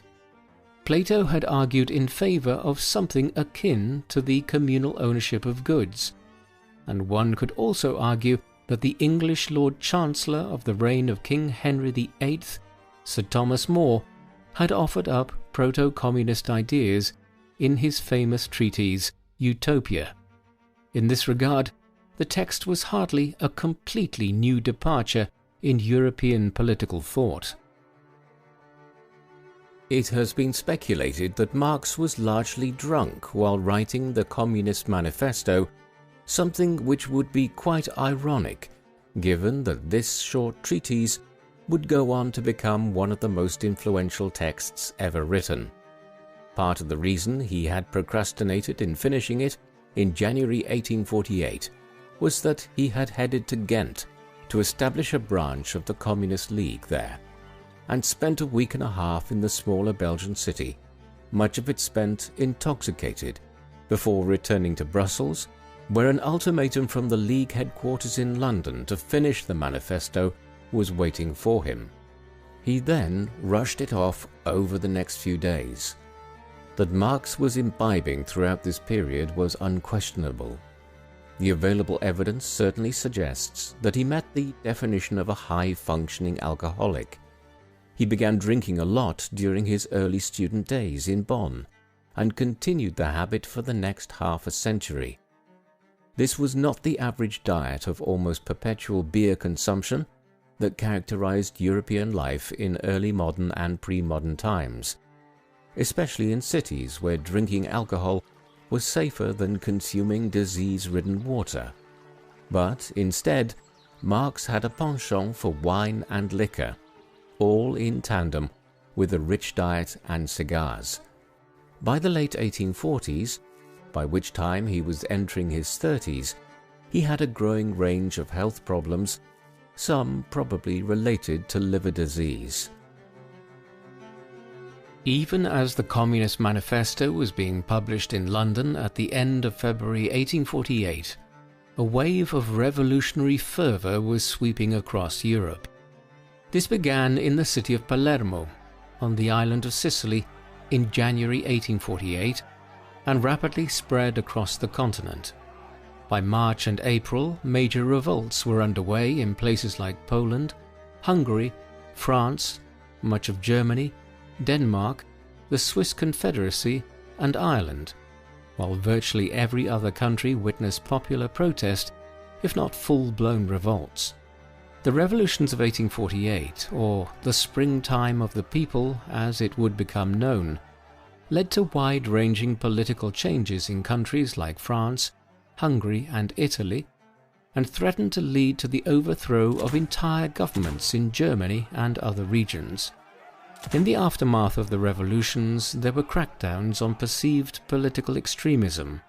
Marx, who had just moved back to Cologne after coming under pressure from the Belgian government owing to his political views in the midst of the revolutions sweeping the continent, soon also experienced harassment from the Prussian government on account of his role in the Communist League, and was eventually asked to leave the kingdom entirely. This was the background against which the Marx family relocated to London.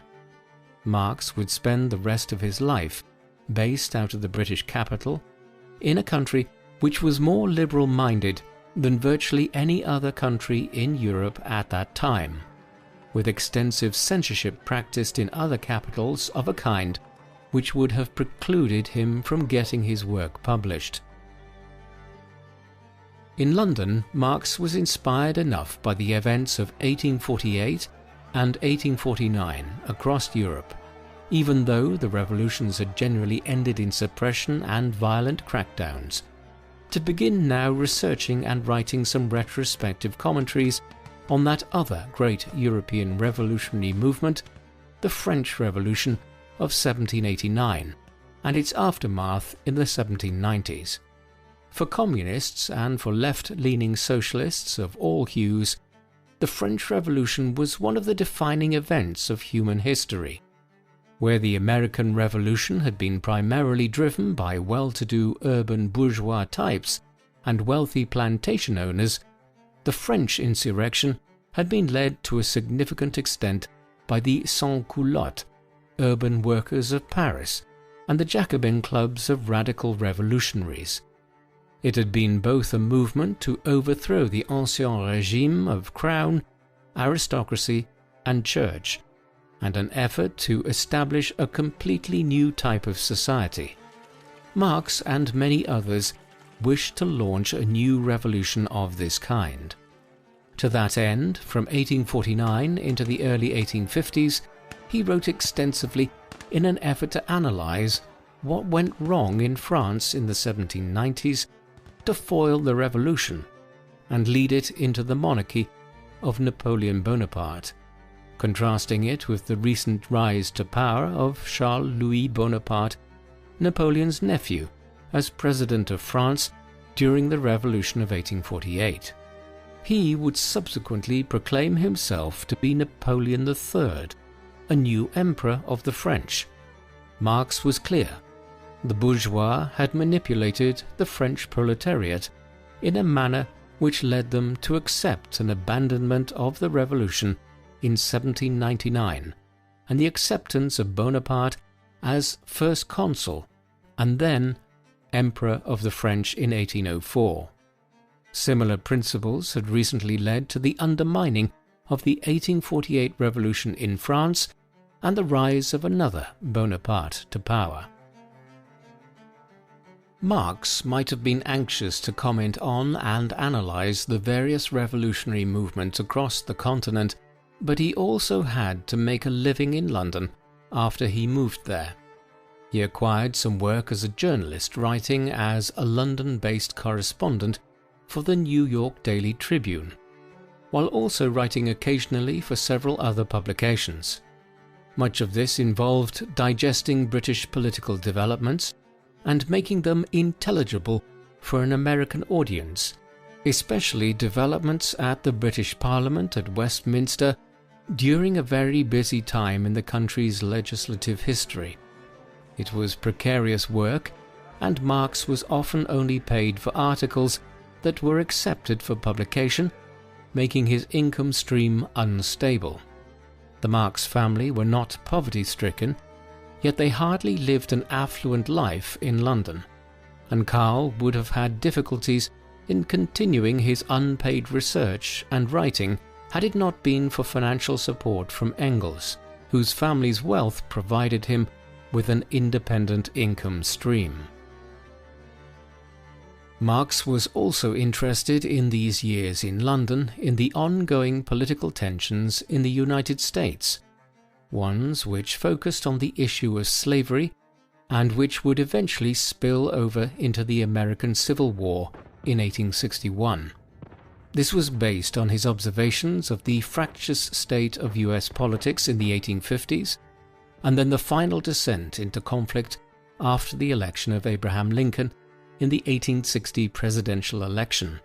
However, his collection of essays on the topic, published as a series of articles for the New York Daily Tribune and Die Presse in Vienna between 1860 and 1868, also attempted a wider analysis of the economic divisions between the free northern states and the slave-owning southern states, which had caused the conflict in the first place.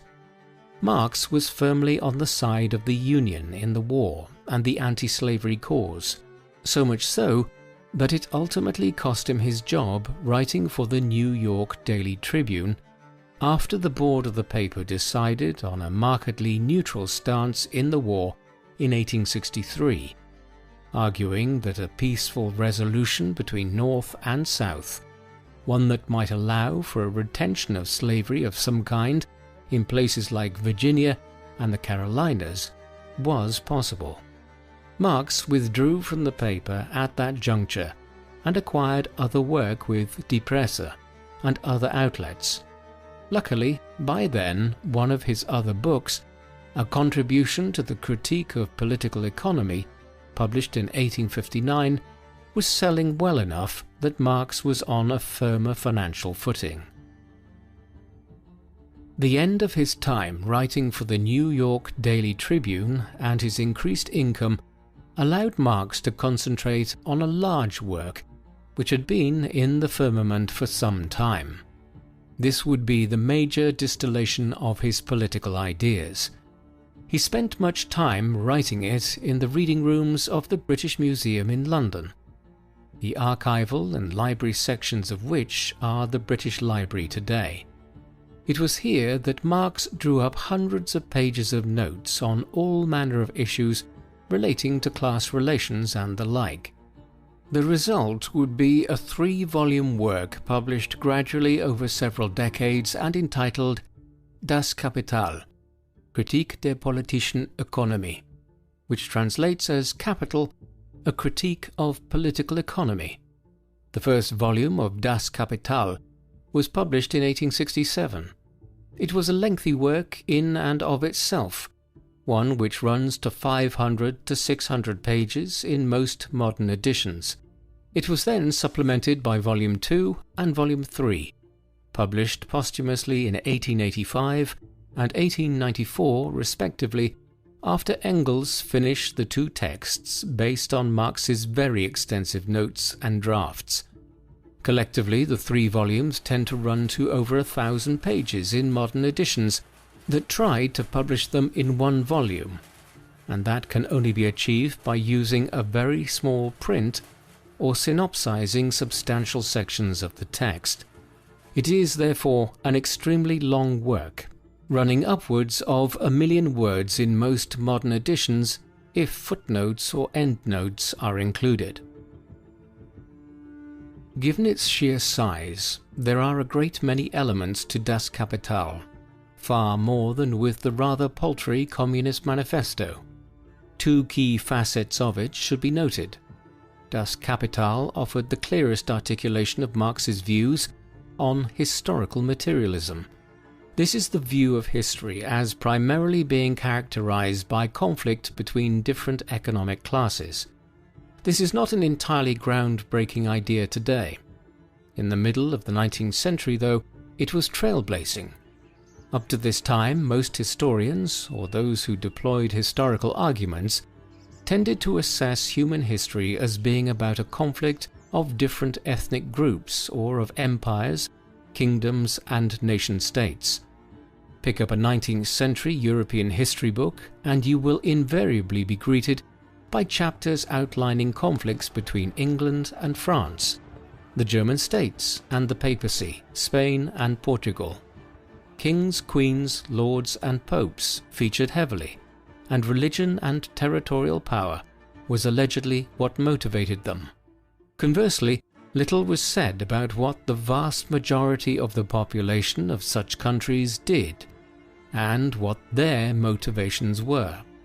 Marx was writing in reaction to this. He argued that history was basically a clash of different economic classes rather than nation-states.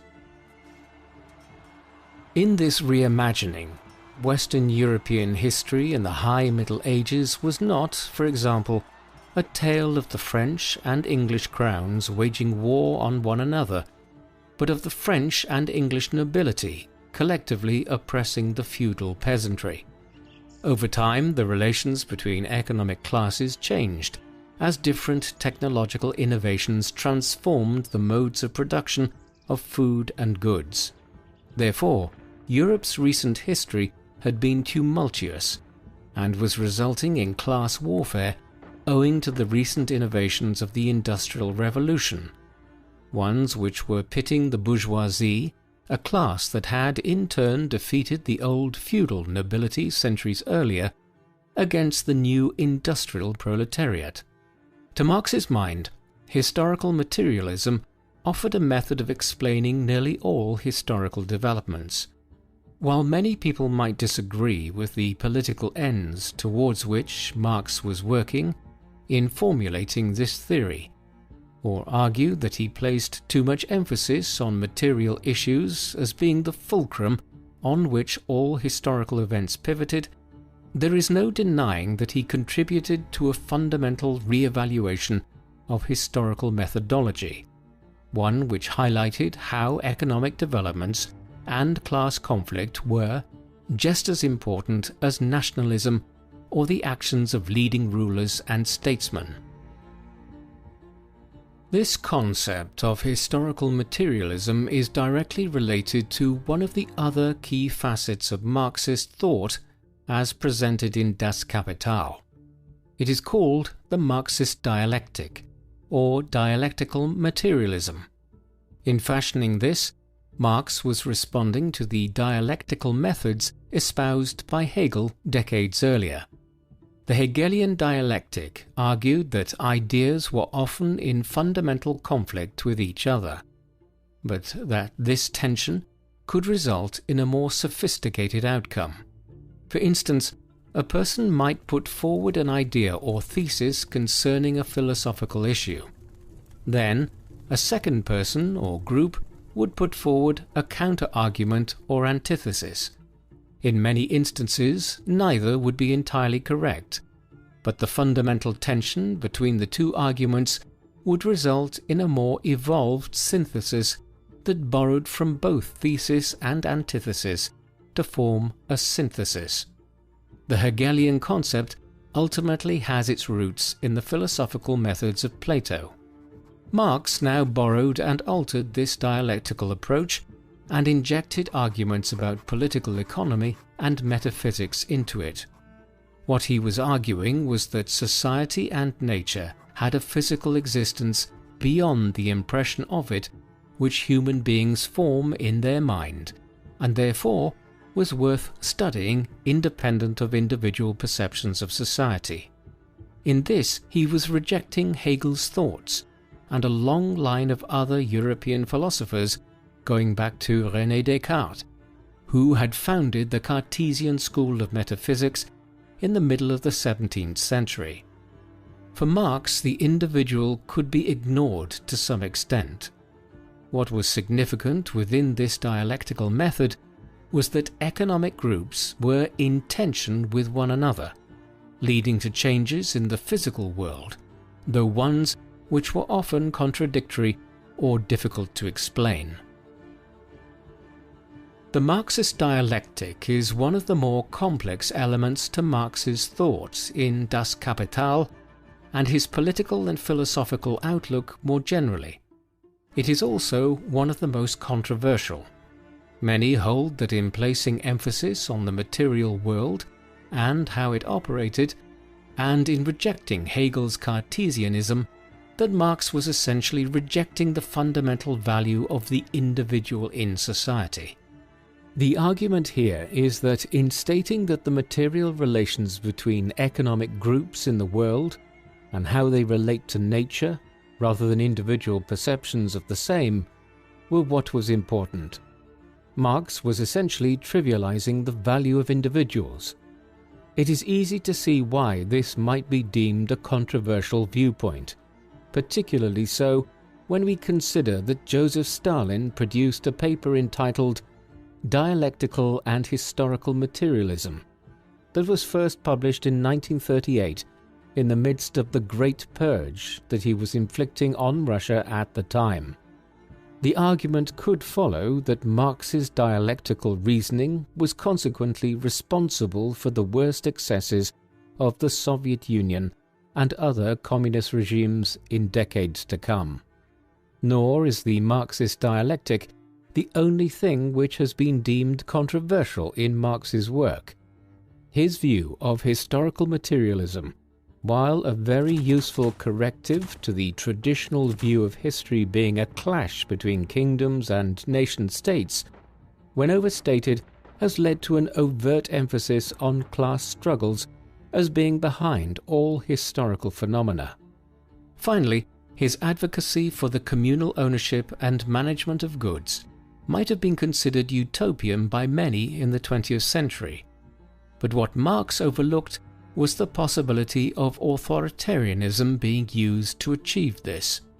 Marx was not an authoritarian by any stretch of the imagination himself, yet he failed to realize that efforts to put his ideas into practice could result in tyrannical regimes, particularly so if attempted in countries like Russia, which had a centuries-long political culture of autocracy.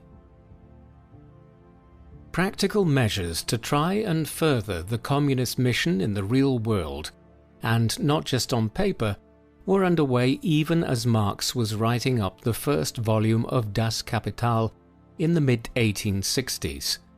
In 1864, a coalition of socialist, communist and other left-wing radical groups from around Europe was formed at a meeting in the Queen's Theatre in London on the 28th of September. They called themselves the International Working Men's Association, though today, in communist historiography, this is known as the First International, it being the first entity that claimed to represent communist groups from all over the world. Though in reality, at the time, that meant Europe in practice, as communism had barely spread anywhere else, a few advocates in the Americas being the only major exception.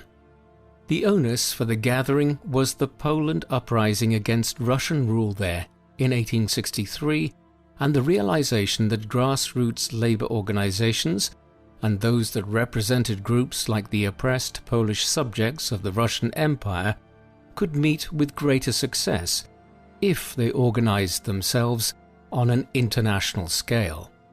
By transcending international borders in this way, they could aspire to mimic the revolutions of 1848 one day. Marx was heavily involved in the First International. However, the First International soon descended into conflict, specifically between a more staunchly communist wing led by Marx and an anarchist wing led by the Russian revolutionary Mikhail Bakunin, a seminal figure in the history of political anarchism.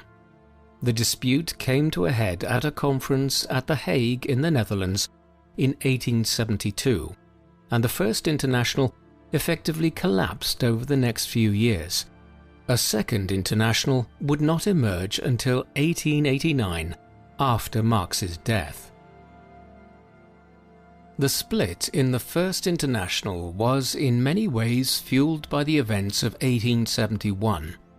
In mid-March of that year, as France, and in particular the city of Paris, tried to recover from the shock of its swift defeat by Prussia in the Franco-Prussian War, radical political groups had seized control of the French capital. The Paris Commune would control the city for 2.5 months before its bloody suppression by the government of the fledgling Third French Republic, resulting in the deaths of anywhere between 10,000 and 20,000 people. The Commune cannot be considered a wholly communist revolution, as the Communards were a loose coalition of political radicals, but it certainly involved communist and radical socialist elements. Marx engaged in a flurry of activity from London when news arrived of what was happening in Paris in March 1871. The treatise that he prepared in response to it was entitled The Civil War in France, though by the time he finished it, the Commune had already been suppressed, and the text needed to be edited to put it into the past tense for publication that summer. We get a sense of how overly optimistic Marx's view of the Commune was from this passage.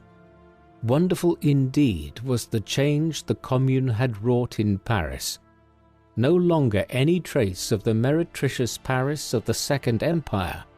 No longer was Paris the rendezvous of British landlords, Irish absentees, American ex-slaveholders and shoddy men, Russian ex-serf owners and Wallachian boyards.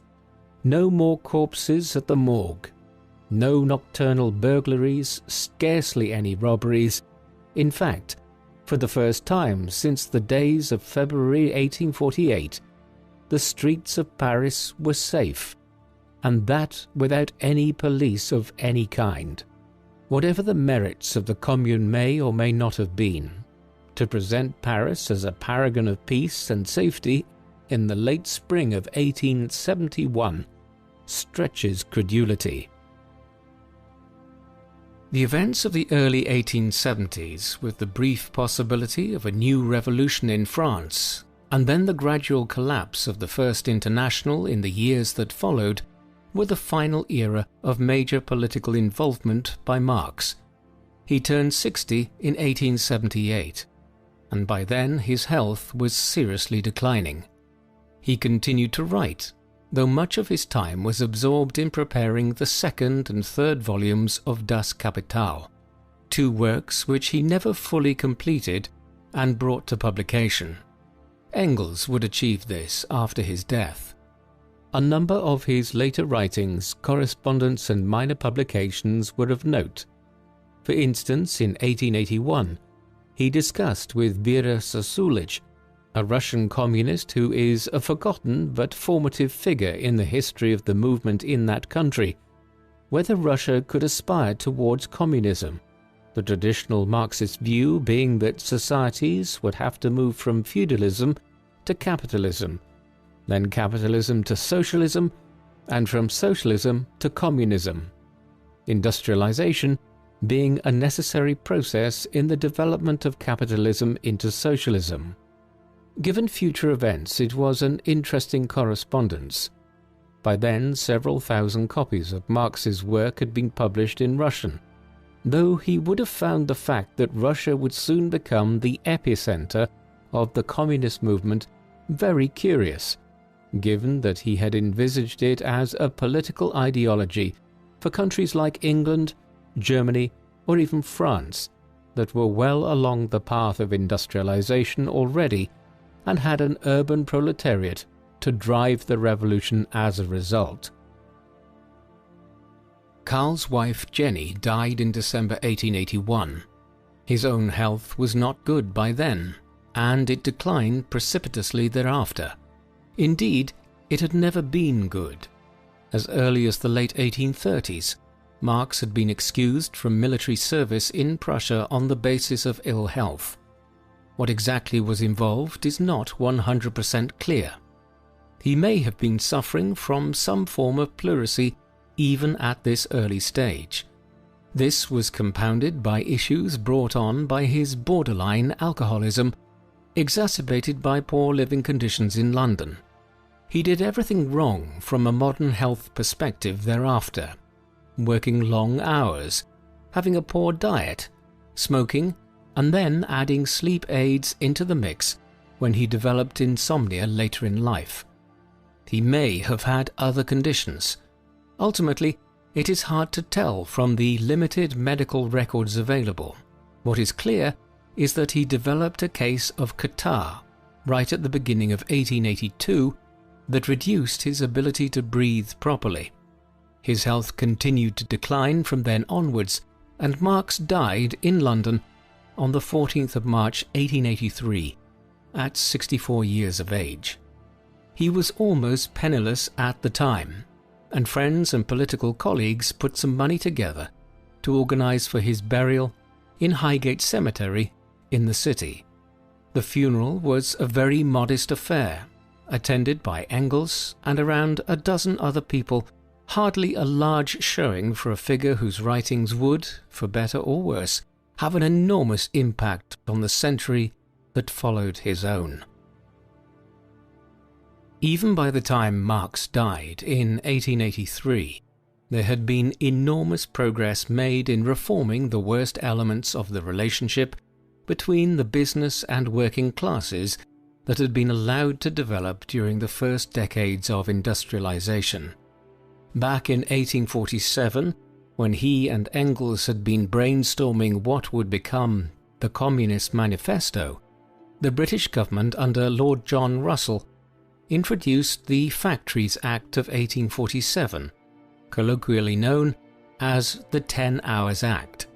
This enshrined the principle that women and children should never be required by factory owners and managers to work more than 63 hours per week, an upper limit that was quickly reduced to 58 hours in 1848. This might still seem like a very high number of hours. However, it was the beginning of a process of reform which led to the working conditions of the proletariat improving incrementally over the second half of the 19th century. For a time, governments introduced these measures relatively willingly.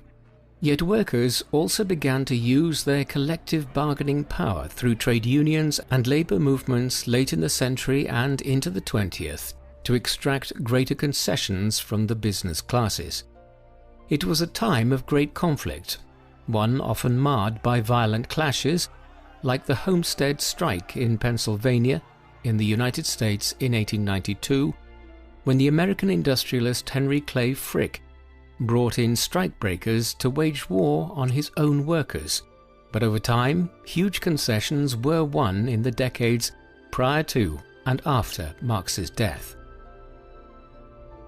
Still, Marx would not have been satisfied with this. His observations of industrialization had convinced him that a radical overhaul of the entire system of ownership was needed. Communism, not socialism or labor reform. Many agreed with him. In the course of the 1870s, 1880s and 1890s, many communist movements began to appear in industrialized European countries. Many did not have names like the Communist Party, but instead bore names like the Socialist Workers' Party, yet were still adherents of many of the ideas of Marx and Engels. One such was the Russian Social Democratic Labour Party, formed in the city of Minsk in what was then the Russian Empire.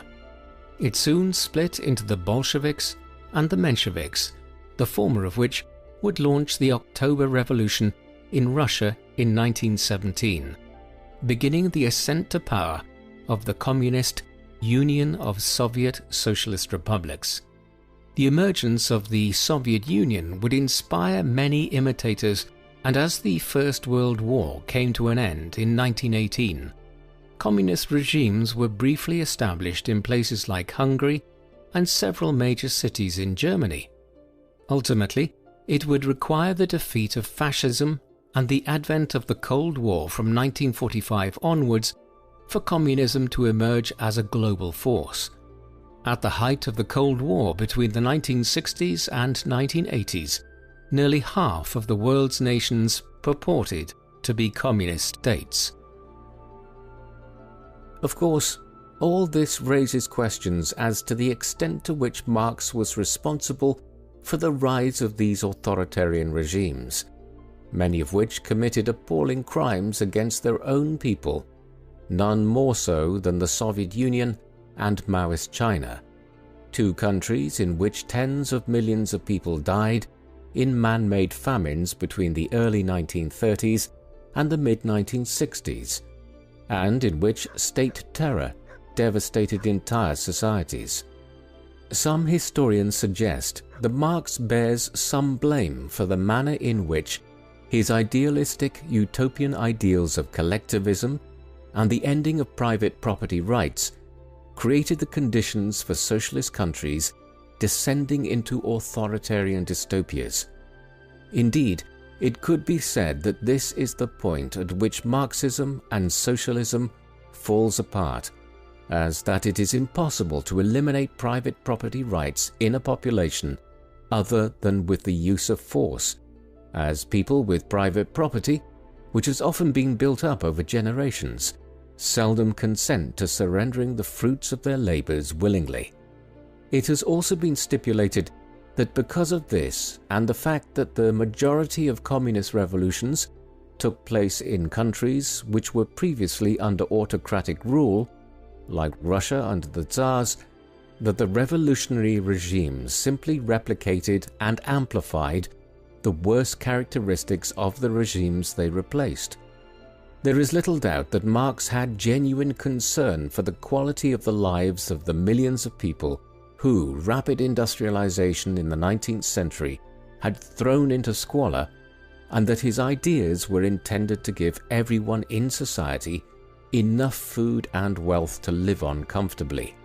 He would no doubt have been appalled by the horrific death toll that occurred under the 20th century regimes who adhered to his ideology. However, the question is, do his writings and ideas contain a vital flaw which, if enacted, makes authoritarianism all but certain? Indeed, if one takes even a cursory glimpse at 20th century history, it is difficult to argue with this point. As the saying goes, the pathway to hell is paved with good intentions. What do you think of Karl Marx? Was he simply a well-meaning socialist reacting to the dreadful industrial squalor of the mid-19th century? Or was he the architect of much of the suffering of the 20th century, whose dream of reshaping society into a fair and equal utopia ended in creating one of the greatest nightmares humanity has ever endured? Please, let us know in the comment section. And in the meantime, thank you very much for watching.